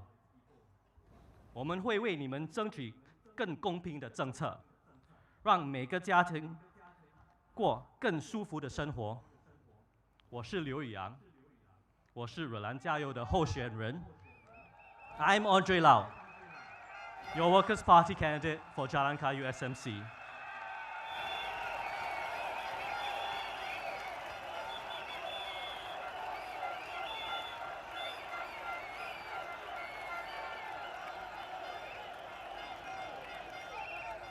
Now, I want to end with this call to action. Over the past week, a string of PAP prime ministers, past and present, have lined up to ask Singaporeans for a strong mandate.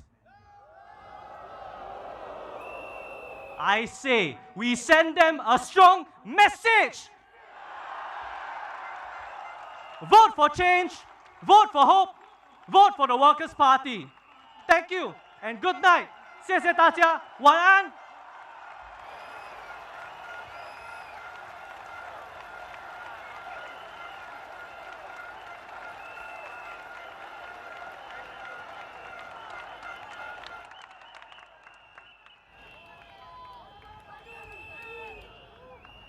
Okay, my fellow Singaporeans, let me ask you this.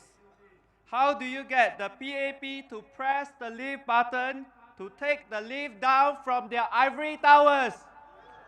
You vote for the? You vote for the? You vote for the?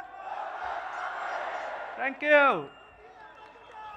Next up, our very own harpoon to the heart of PAP, Harpreet Singh.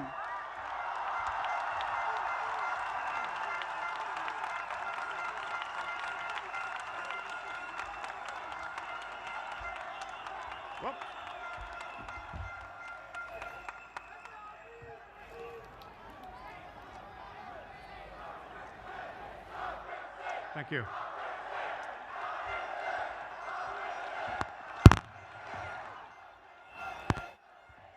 Dajiahao. 好不好？吃饱了吗？很好。今日我係打淡薄條酒嘅。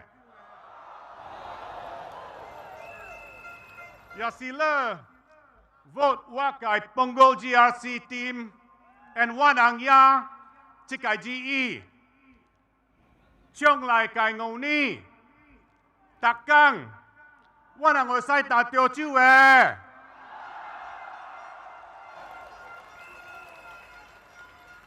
感謝你嘅 support.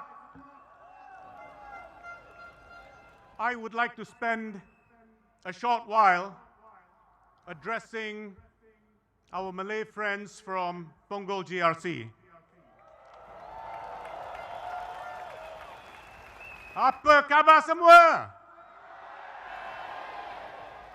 Bila saya masuk rally site ini tadi, saya lihat ada ramai orang Melayu di sini.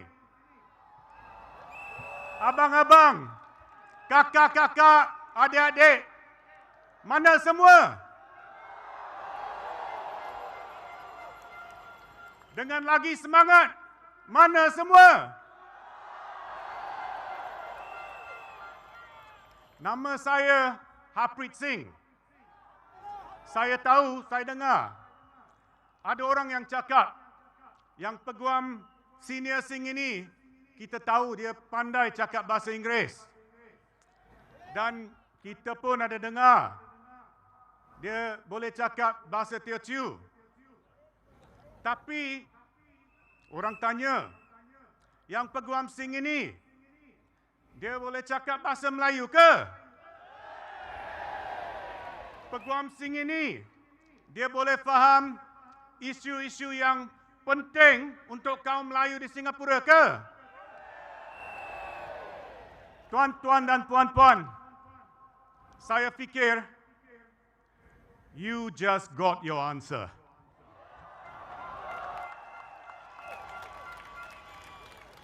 Isu-isu seperti rising cost of living, education, keadilan, itulah isu-isu yang saya dan Parti Pekerja nak lawan.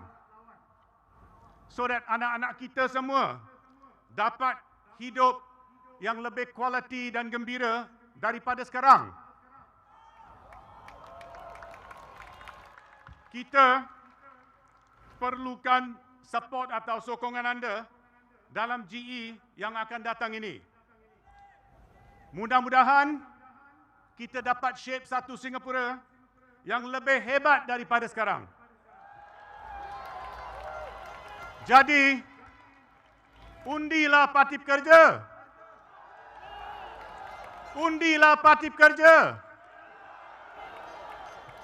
Vote for the Workers' Party.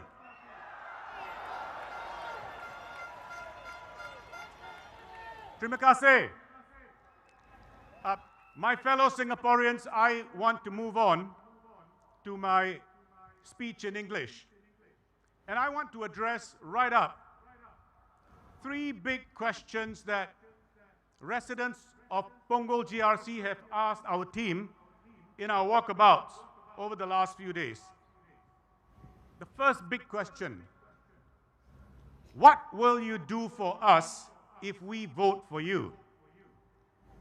Now, on Saturday, the PAP team acknowledged that there is still a lot to do to improve Punggol. They have plans, but I have news. We have plans too. First up, let's get this point out of the way. It is important to understand that the national level plans, such as the Punggol Digital District, those are going to continue regardless who is voted in. Those are national plans. For example, if voters in East Coast GRC vote our team there in, the construction of Terminal 5 Changi Airport is not going to stop. Anyway, that was never part of the East Coast plan. Second, the difference will lie in the way your constituency and Punggol GRC is run. Let me explain that. We, if we are elected, will take over the town council and we will run it effectively and as best as possible.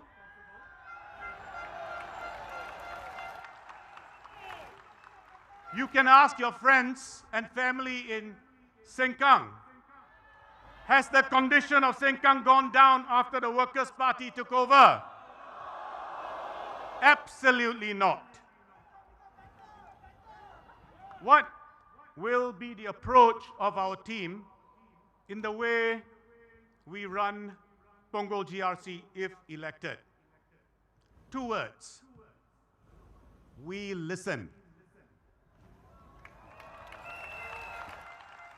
Because Punggol GRC residents, you know best.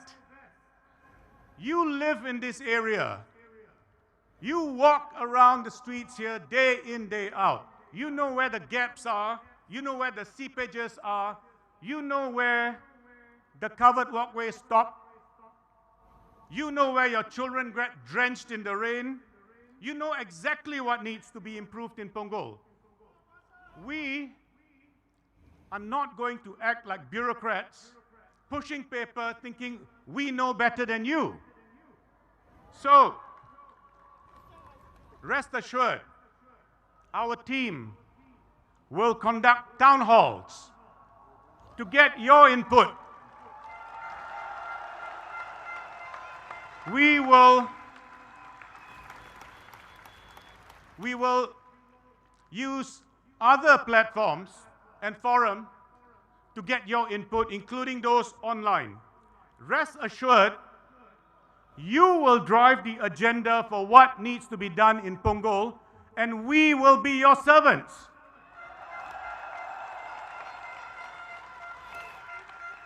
Yes, we will have our parliamentary duties if we are elected. There will be national issues to speak about, both concerns of residents in Punggol and our fellow Singaporeans. But these municipal issues on the ground, they affect all our daily lives. And our team will give them equal attention. We will do that. Now let me make this other point. The PAP team on the other side has 3 office holders. They have busy jobs downtown, but we will be here for you, listening and acting.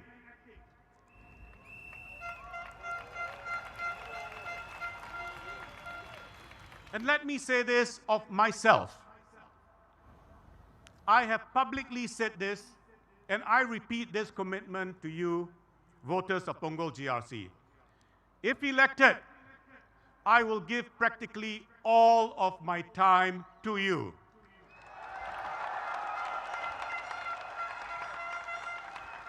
And that's because I will be paring down my legal work and committing more and more time to you and fellow Singaporeans to talk about the things that are important for our country.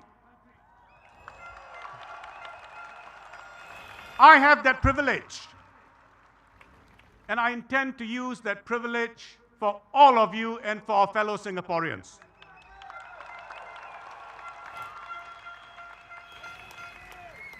So you will have certainly my undivided attention.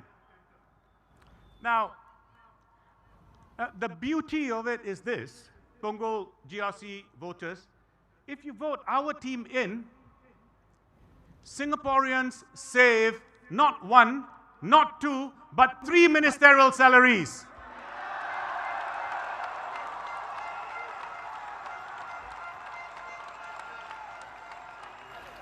And there is something else that is beautiful. Vote us in, you will get the caliber of our team without having to pay 1 cent in ministerial salaries.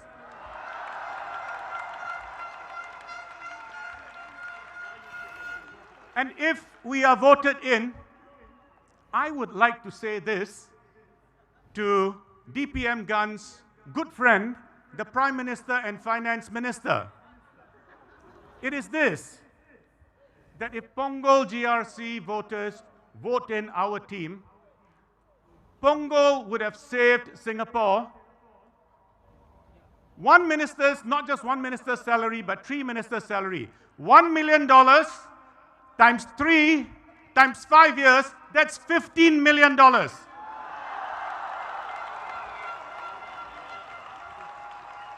Now,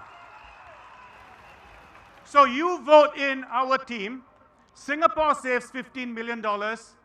Please, Mr. Finance Minister, Mr. Prime Minister, return some of that to Punggol.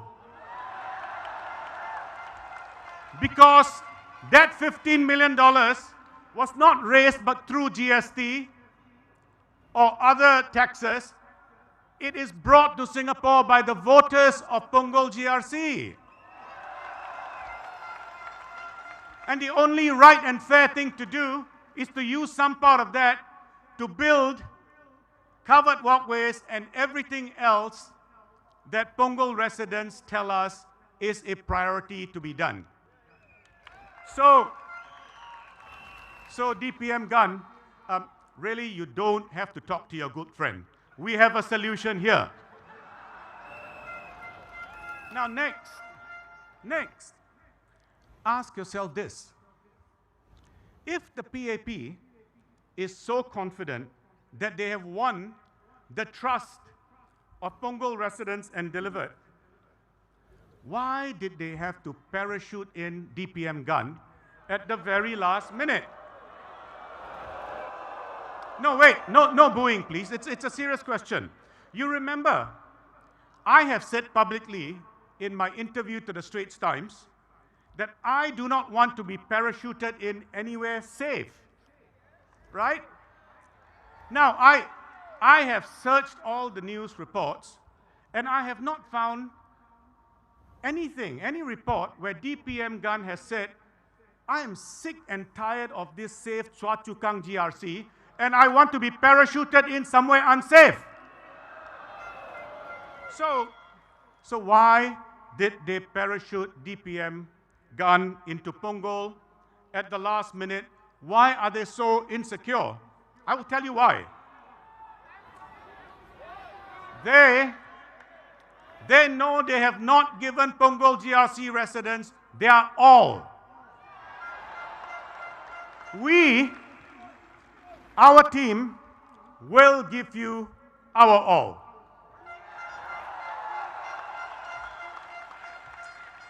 Also, Mr. Gan Kim Yong has said that he will speak with his good friend, PM and Finance Minister Lawrence Wong, on funding for more walkways. Now, let me understand this. What was Senior Minister Teo Chee Hean doing 20 years when he was helming Punggol, Pasir Ris Punggol GRC? Was he not good friends with the Prime Minister? Did he not ask the Prime Minister for more support for necessary infrastructure upgrading in Punggol? Now, besides residents, let me make this other point. These are public funds. It does not matter whether we are or not good friends with the Prime Minister.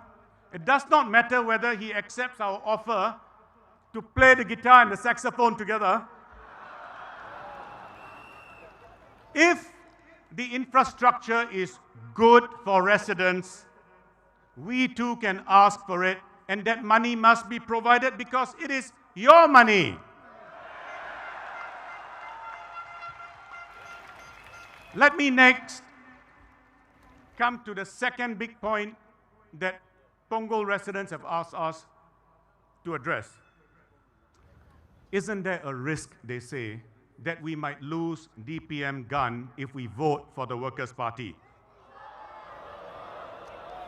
Now, like I said, no booing any individual. That's not who we are, right? Let's deal with the issues. Let me start up by saying this. I like DPM Gun. We have met on the ground several times during this campaign, and he's a very pleasant person. But the question to ask is, who put DPM at risk in Punggol GRC?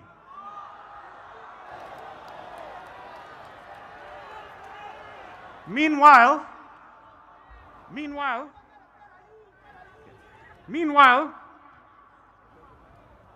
Mr. Victor Lai is coasting in Ang Mo Kio. Let me tell you, there is really no worry about DPM leaving because he is 65 years old and has candidly admitted initially he was not keen to accept the DPM role.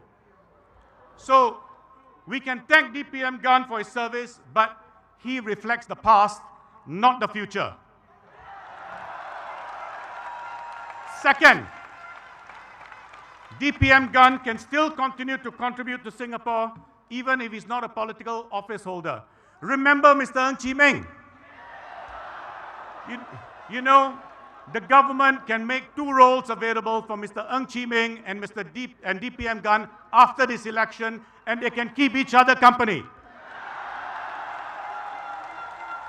Third, this election is not about whether you have senior office holders in this GRC, it's about the future direction of this country. The PAP has lost their bearings, and let me explain why. Just a few days ago, Mr. Lawrence Wong said, or warned against voting more opposition MPs because he said that will mean an additional wealth tax to those living in private estates and landed property. You know, I cannot imagine a statement that is more out of touch with what is happening on the ground and the anxiety of Singaporeans. Singapore's inequality has skyrocketed, and the Prime Minister is effectively saying to everyone, vote for the PAP so the rich in private estates and landed property do not have to worry about paying more from proposals on increasing the wealth tax. When the Prime Minister or the PAP warns about more taxes for landed property owners, you know who they're worried about. It is not you. That is what I mean when I say the direction is completely wrong. Now, the responsible who are rich or the responsible rich in Singapore know that inequality is a threat and we need to address it. The Workers' Party will address it. We will speak up boldly for ordinary Singaporeans. Now, let me next say this. What is critical for us on the other side is fair politics and accountability. A lot has been said about the Allianz deal. Mr. Ng Chee Meng was head of NTUC at the time, and he saw no problem with it. Make no mistake, he dropped the ball. We now know that DPM Gunn also had a role in the transaction because he was chairman of MAS, the regulator ultimately deciding whether to approve this transaction or not. Mr. Tan Swee Chee has now written an open letter to all residents of Punggol GRC asking serious questions of DPM Gunn. So let me say this to DPM Gunn, and I say this respectfully. DPM Gunn, will you answer Mr. Tan Swee Chee's questions? Because they are important questions being asked on behalf of all Singaporeans. And DPM Gunn, if you will not answer, please tell us why you will not answer. Because this is about accountability, and real leadership never fears scrutiny. It welcomes it. So let me very quickly wrap up my third point. Will there be instability if you vote the opposition? The answer is no. Make no mistake, in this election, the PAP will be returned to power. Mr. Lawrence Wong will be Prime Minister.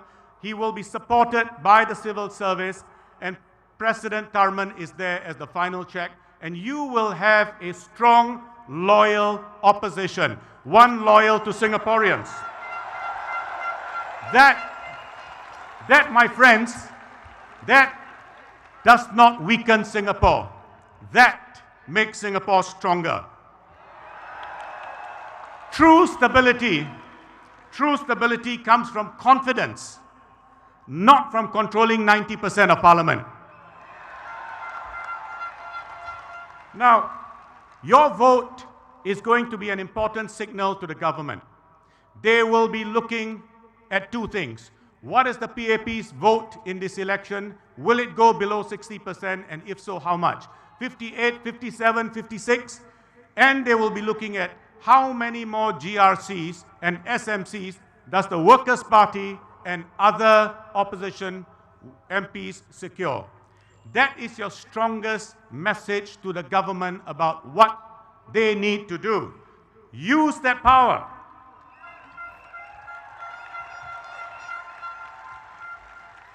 In conclusion, in closing, remember, when you get into the voting booth, Punggol GRC residents, you're not voting just for Punggol. You are voting for the future direction of Singapore. And the hopes of thousands and thousands and thousands of Singaporeans are in your hands.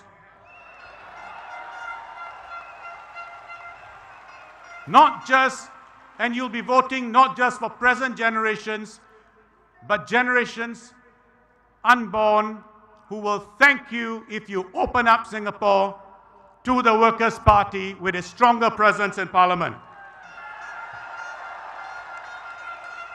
It's a huge, huge privilege you have. You can shape history. You can bend it in a more positive direction. Don't miss this opportunity. The time for change is now. Bless you all. Vote Workers' Party.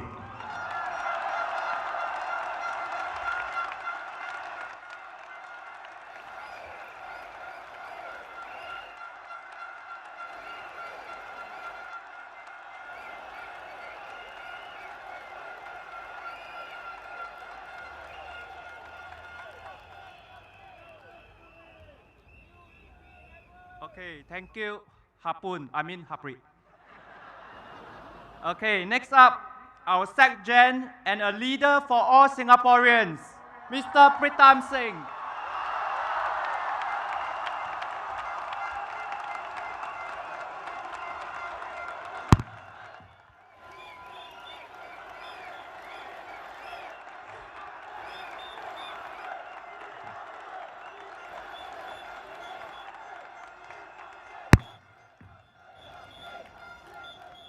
Good evening, voters of Punggol and all Singaporeans. Have you been affected by the super fast rising cost of living. My colleagues and I did what we could in Parliament to stop the PAP from raising the GST when inflation was raging. After the first increase from 7% to 8%, we said to the PAP, defer the increase you had planned before COVID and before the Russia-Ukraine war. The PAP says that the whole world was facing inflation.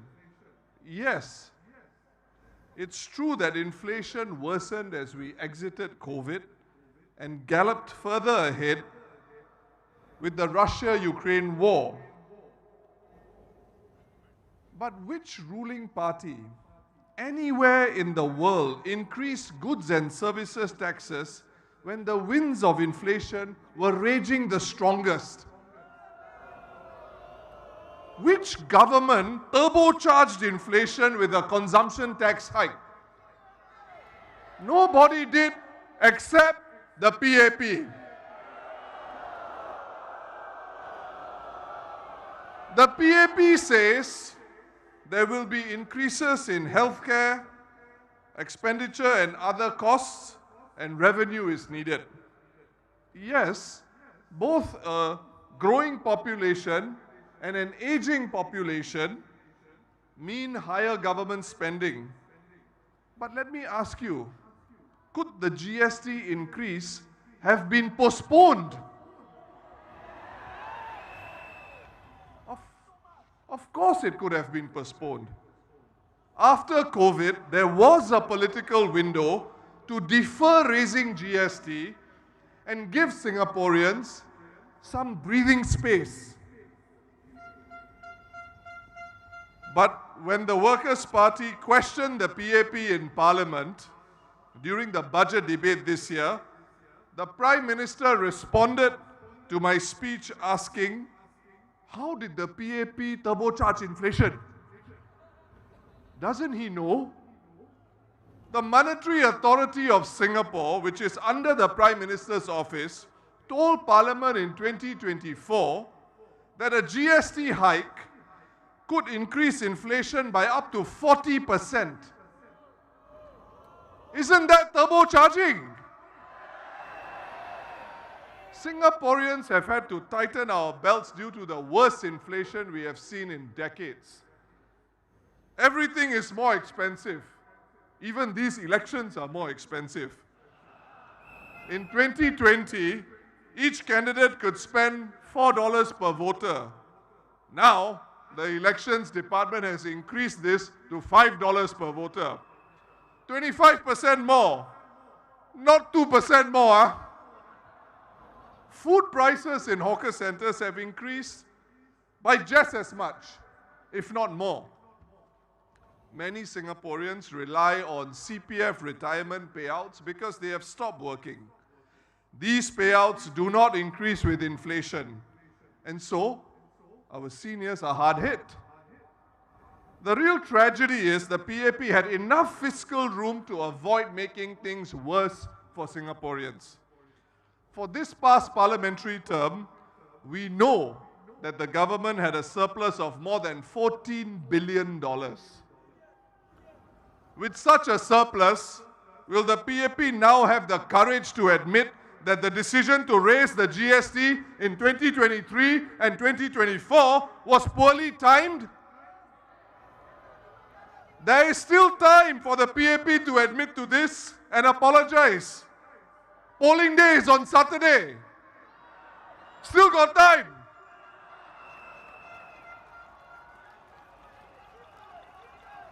I said in Parliament that only the PAP can answer to Singaporeans why it raised the GST when it did. We are still waiting for a sensible answer. Because all the surpluses for this term, as per our constitution, have been locked up in the reserves and cannot be used for current spending. After the PM questioned where the turbocharging on inflation was, one of his ministers said, we can debate about the best time to have a GST hike. But my fellow Singaporeans, we do not need to debate this. A political party which claims it has the back of Singaporeans should not worsen cost of living pain by increasing GST when inflation is already raging.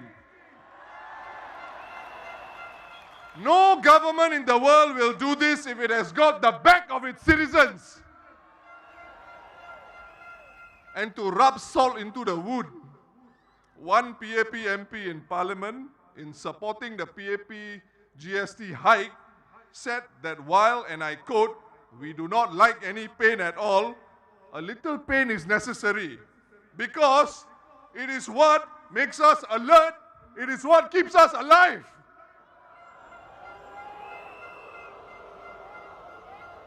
Singaporeans are asking, why did the PAP have to inflict more pain on us?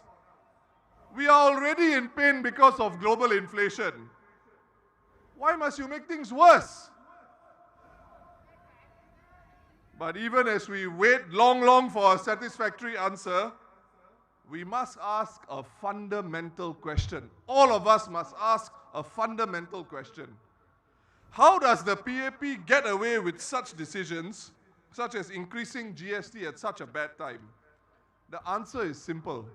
The political pressure that it faces from elected Workers' Party MPs is not enough for now.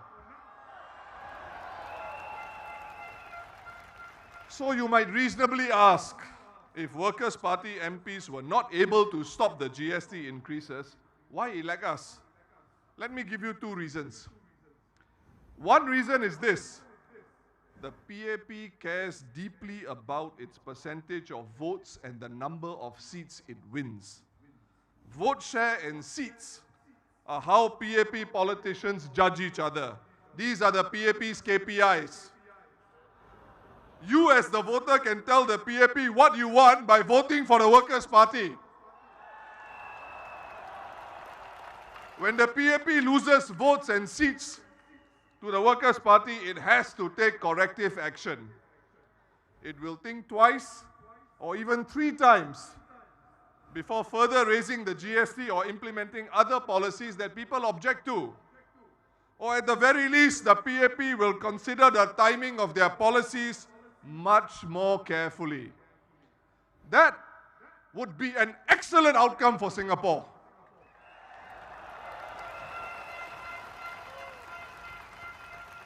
The second reason to vote the Workers' Party is this: when there are Workers' Party MPs in Parliament, we ask the questions that Singaporeans want to ask. The PAP has no choice but to try to justify its decisions and actions in Parliament. And when we offer alternative policies, we put such options into public discussion, and the PAP must respond. The Workers' Party is not naive, nor are we populist. We are a party that does its homework. We know that Singapore will have rising expenditures in healthcare and increased HDB subsidies to finance HDB's deficit. But who should determine how future spending should be funded? Not the PAP on its own. It should be Singaporeans. If you give us your vote, the Workers' Party will debate with the PAP on this and represent you faithfully. Without the Workers' Party working for Singapore in Parliament, the PAP will have a free rein to do whatever it wants. And when you give feedback that you are in pain, what will a PAP MP whose party has a supermajority in Parliament tell you? He will tell you, pain is good. It makes you feel alive. From 2020 to 2024, about $115 billion from NIRC contributions were added to our reserves. This $115 billion is the investment return from our reserves, and it includes things such as dividends from our assets. Up to 50% can be used for the yearly budget of the NIRC, but the other 50% goes back into the reserves. Following the rules in the Constitution, not a cent of this investment return that goes back into the reserves can be spent to help Singaporeans today. For comparison, about $43 billion was spent to fight COVID. The PAP said this represented 20 years worth of past budget surpluses. 20 years. But the $115 billion collected through NIRC receipts from 2020 to 2024, which went into the reserves, is close to 3 times the amount of money spent to fight COVID, which the PAP called the crisis of a generation. And the $115 billion was accumulated in just 5 years. With so much accumulated, could the PAP have postponed or even cancelled the GST increase? Yes, it could have. On the use of the reserves to fight COVID, the Workers' Party, specifically the Sengkang GRC MP Mr. Louis Chua, asked the PAP a direct question in Parliament. And it was this: after the largest withdrawal of our reserves since independence to fight COVID, he asked, were our total reserves higher or lower than before COVID? The PAP couldn't even give a straight answer. Instead, the PAP said the reserves continue to grow. That was not the question. To the PAP, just answer the question.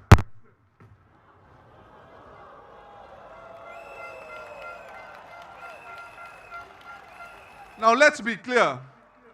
Saving for the future is certainly a good thing. It is prudent.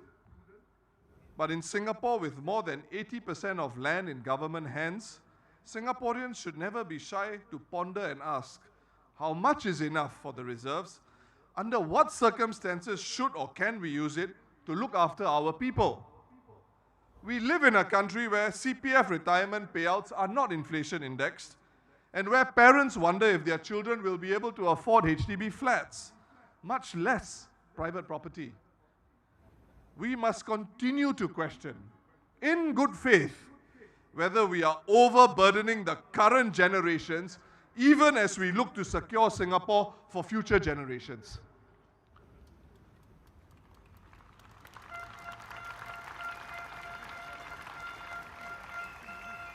My fellow Singaporeans, there is nothing wrong with asking such questions. But I have not heard any PAP MP ask the tough questions. Nor have I heard many of them ask tough questions that directly question PAP government policy. As for DPM Gan Kim Yong, the leader of the PAP Punggol GRC team, should Punggol voters choose him and his team? Let me share a fact about Mr. Gan. In the PAP's party elections in November 2024, just last year, he was not elected into the PAP Central Executive Committee. This is very strange for a Deputy Prime Minister. Could it be that he was ready to retire and did not plan to run in these elections? If so, can he be so critical to the PM's plans? You mean the PM has no one else in his cabinet that can negotiate with the United States on tariffs? If this is true, to quote Senior Minister Lee Hsien Loong, "Si liao la."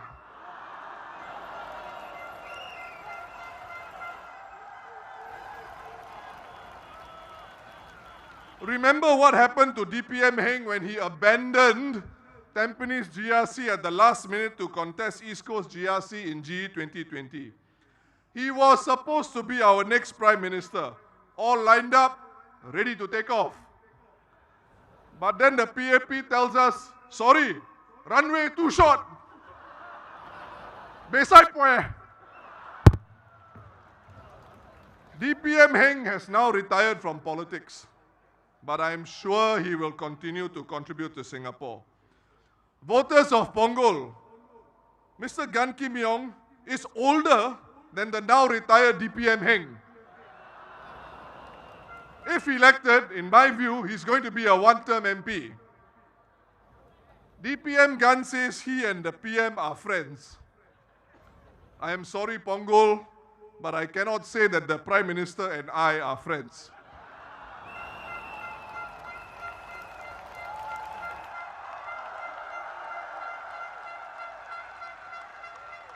But do I need to be his friend for taxpayer funding to be allocated to Ponggol? No! As a Singaporean, I expect fair allocation of taxpayer resources to all our people. And the civil service will allocate funds and projects fairly. Here are just a few reasons why I say so. In my ward of Eunos in Aljunied GRC, despite being in Workers' Party's hands for the last 14 years, a polyclinic will open next year. The Eastern General Hospital is also under construction in the Eunos ward of Aljunied GRC. There are 2 MRT stations in my ward, both of which were built after 2011. The PAP has learned through the years that putting opposition wards last for upgrading and last for national projects creates a backlash against them in all constituencies in Singapore. So I have every confidence Ponggol will be well served.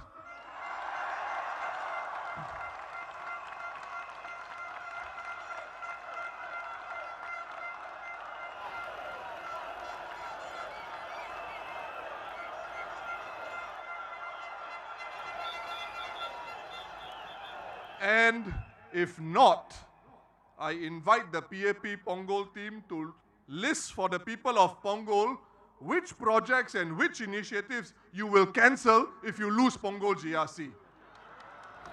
Say so now, so we can see how much you really care for the residents of Ponggol.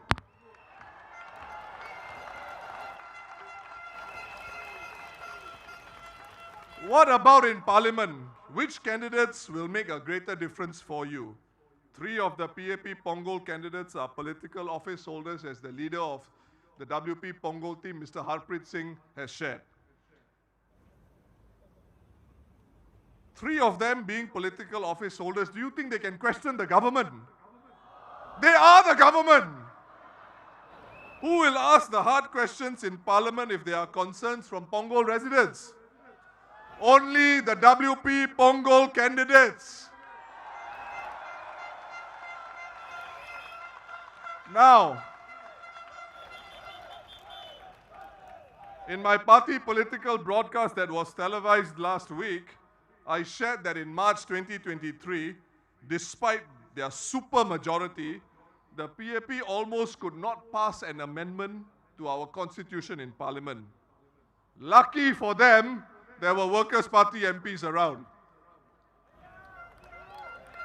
In our parliamentary democracy, do you know whose job it is to ensure that there are enough PAP MPs around to vote on laws proposed by the PAP government? One man has this responsibility in Parliament. It is the government whip. Do you know who that person was in March 2023? It was the PAP Ponggol team's very own Janil Puthucheary.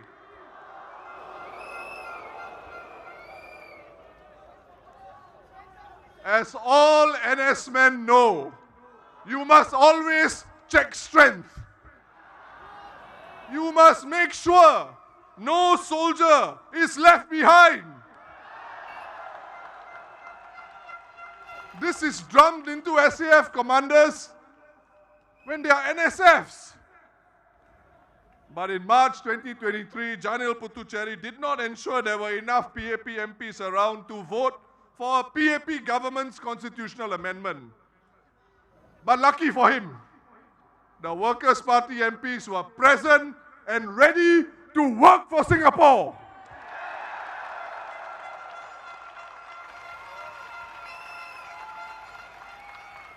Residents of Ponggol only the opposition can challenge and push the PAP to listen harder and to explain and defend its position. And if it is clear that there is far stronger public support for the Workers' Party's position, the PAP will have to change course. We are here to make the PAP more sensitive to your needs and your concerns.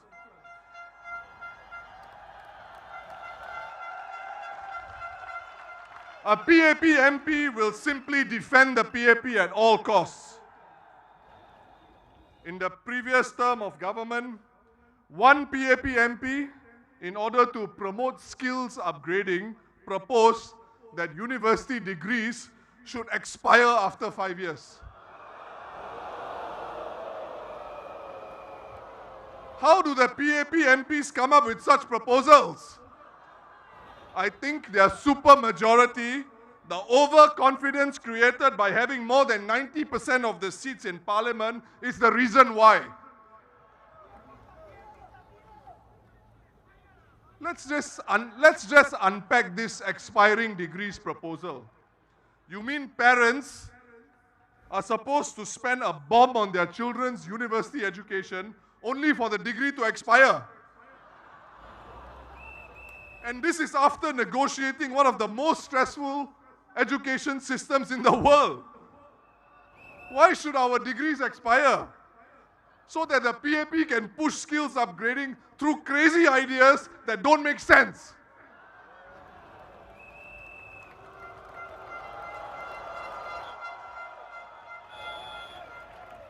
My fellow Singaporeans, lionesses and lions of Punggol,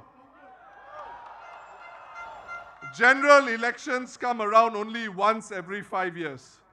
It is really tough for the opposition to assemble a slate as strong as the one you have before you in Harpreet Singh, Alexis Tang Pei Yen, Jackson Au, and Alia Mata.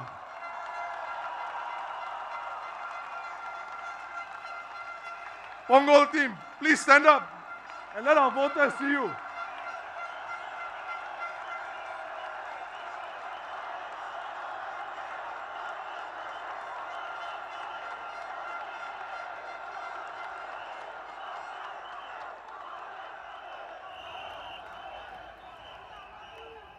A vote for the PAP in Punggol will not result in a more balanced political system for Singapore.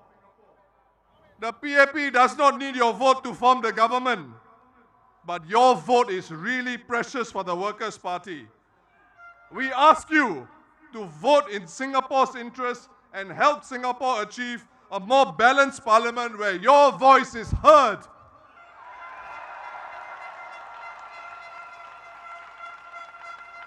Punggol GRC, your role in these elections is very significant. You see how the PAP government shifts electoral boundaries every 5 years. About 1 month before the elections, the PAP government announced that MacPherson SMC, where they secured a healthy majority in the past elections, suddenly became part of Marine Parade GRC. Is this acceptable? But the terrain in Punggol is different. How much can the PAP government shift electoral boundaries here? Not as much as in Marine Parade Braddell Heights GRC. The PAP government's electoral boundary review committee cannot merge Punggol GRC into Johor.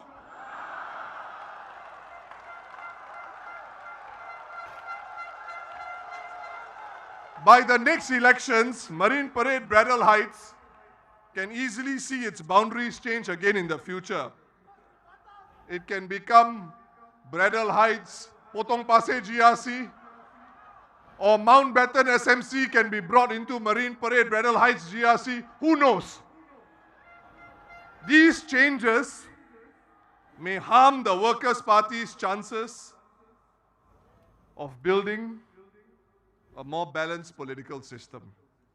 So Punggol, you can send a strong message to the PAP. You can change some electoral boundaries every year, but don't mess with Punggol.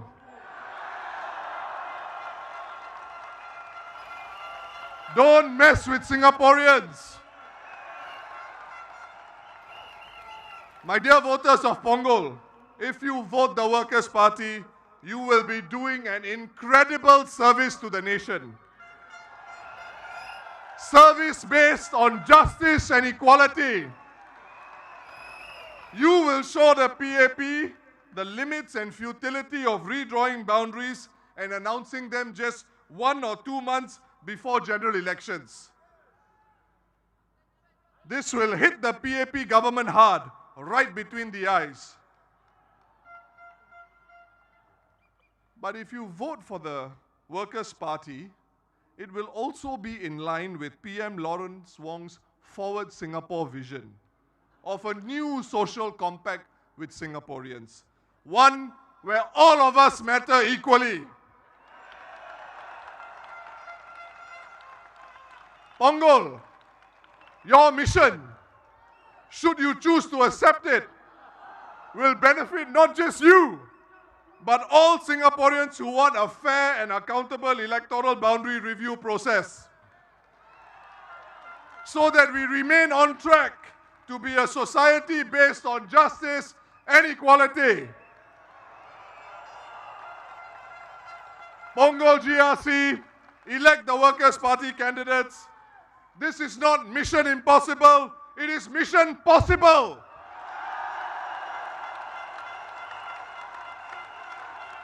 You can do it!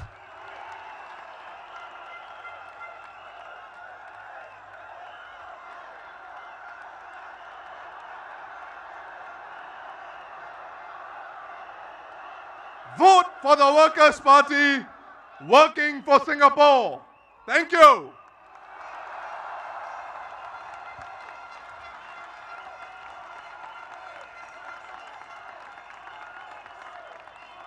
Ladies and gentlemen, it gives me great honor and great pleasure to introduce the final speaker of this rally. She is the leader of the Sengkang GRC team, and her name is Herting Roe.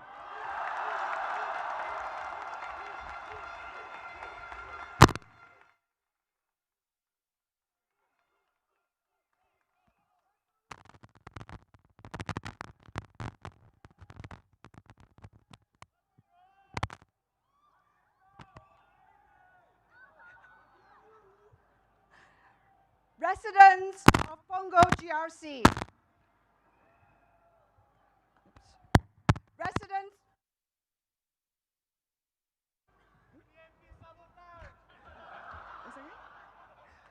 Residents of Punggol GRC. Jalan Kayu SMC and Sengkang GRC. Good evening. 在2020年当选的时候，我曾经向大家承诺过，无论你们当时票投给谁，只要是盛港的居民，我们就会为你奋斗。今天，与林志威、蔡清威和加入我们团队的穆海明，再次希望赢得大家的信赖，让我们继续为盛港在国会和盛港打拼。我们希望可以在前5年的基础上，继续巩固得来不易的成就，为盛港接下来5年的发展继续努力。我们要争取连任。面前的挑战十分严峻，不过有大家的支持，我们会无畏无惧奋斗下去，绝对不会辜负各位的寄托和期望。5月3号，各位面对投票箱，请大家把手中神圣的那一票投给工人党，让我们跟大家一起向前进。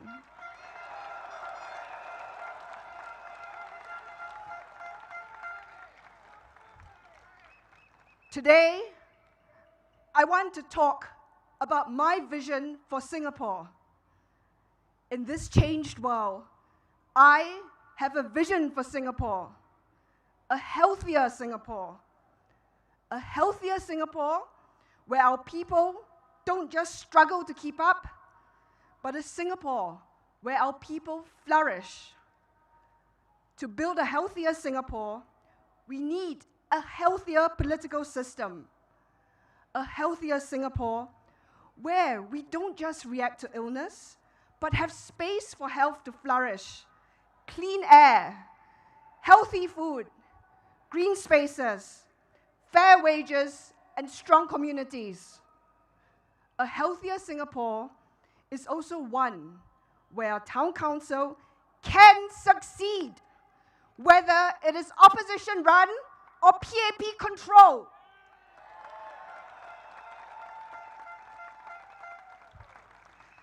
Against the odds, we've shown in Sengkang this can be done.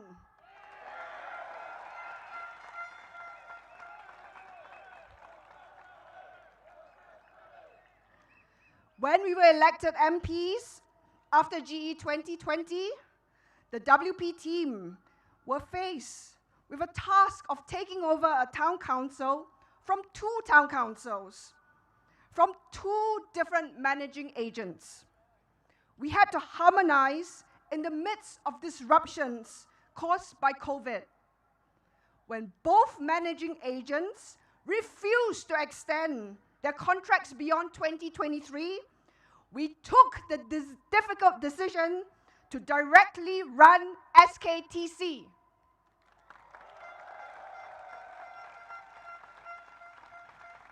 Sengkang Town Council hired directly and set up teams from scratch. We were supported by the experience of party colleagues and professionals working in town management, for which we are deeply grateful. Sengkang Town Council achieved a clean audit for all its financial reports and achieved a green banding since the start for HDB's TCMR report in 3 out of 4 categories, including cleanliness. For arrears management, SKTC was banded amber after we took over. And through the hard work of the team, brought it back into the green band for financial year 2023.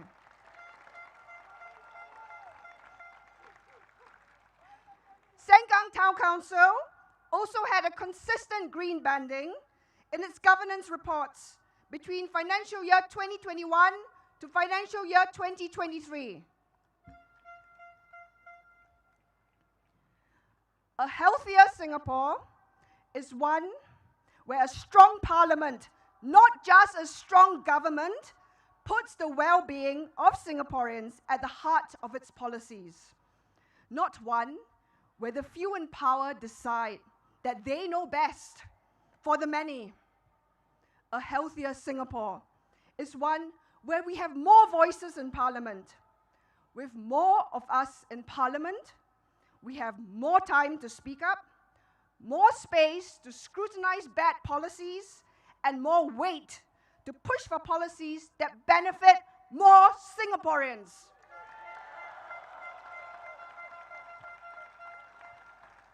We have seen this work before. Last year, WP MPs led the charge in Parliament against the sale of NTUC income in August. The PAP government heard the people loud and clear. They rushed to pass legislation a few months later to block the sale. Then the Workers' Party abstained because existing MAS powers would have allowed the same result without new legislation. And I explained this in Parliament. That is why the WP did what any responsible opposition should do. Agree with the outcome but not oppose the rushed legislation for the sake of opposing. Overreacting and passing new legislation to give the government new powers it doesn't need is bad for the rule of law.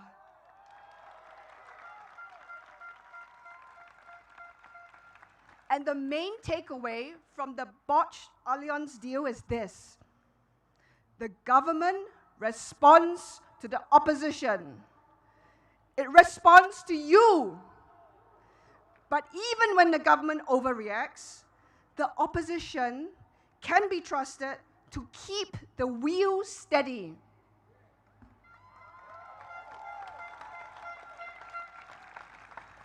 So, when enough public pressure builds, when enough opposition MPs voice concerns, the government U-turns. We've seen it before. We've seen it with the blocking of the NTUC income deal, with CPF housing rules, with cost of living relief. So yes, your vote, your voice matters towards a healthier Singapore.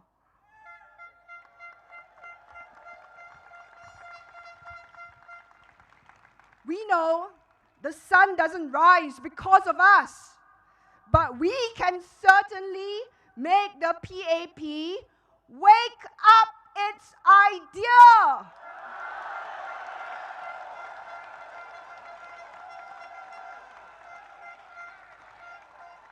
Because a healthier opposition isn't just built on policies alone. It is built off the back of its people, on our strength, on our compassion, our courage. We see so many of you doing the work to keep our nation going. You do so quietly, caring for an aging parent, helping a neighbor who struggles, mentoring a youth who has lost their way. It is why we have fought hard to measure your contributions in ways that our current measure of GDP does not. Like good health, it is easy to take the presence of a loyal, responsible opposition as a given. Yet, have we ever truly stopped to pause and think about what the health of a political system would be if we fail to elect enough opposition MPs to Parliament? 10 years ago, this nearly happened. Faced with widespread fears about a freak election making the PAP lose power, we instead nearly face a wipeout of elected opposition MPs. Mr. Lau Thea Kiang's Aljunied GRC team narrowly scraped through with less than 51% of the votes that year. If we had lost Aljunied GRC with just one or no opposition MPs elected into Parliament, do you think that the PAP will listen to you? Do you think that we can count on only our nominated MPs to uphold the health of our political system?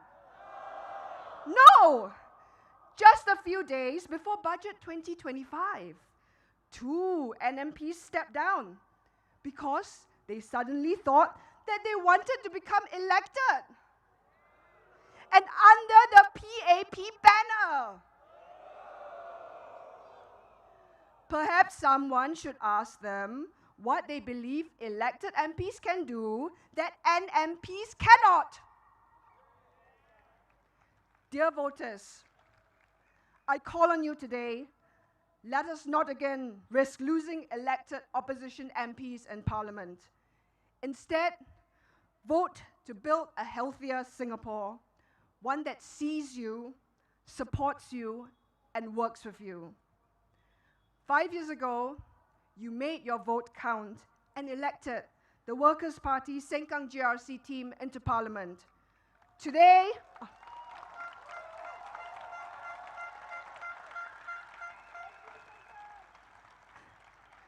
Today, we are asking that you vote once again to allow the Workers' Party to continue working for Singapore, not just in Sengkang, but in Hougang, Aljunied, Punggol, Tampines, Jalan Kayu, East Coast, and Tampines Changkat.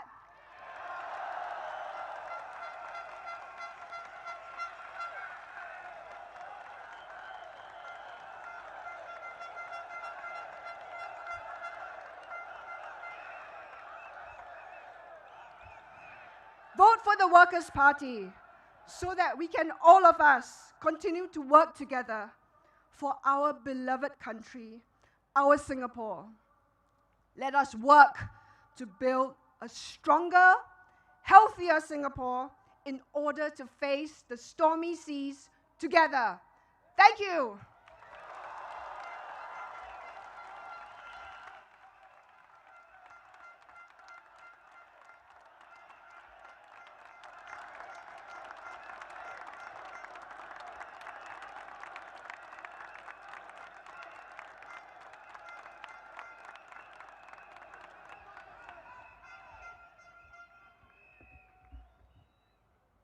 We have come to the end of the Workers' Party's rally.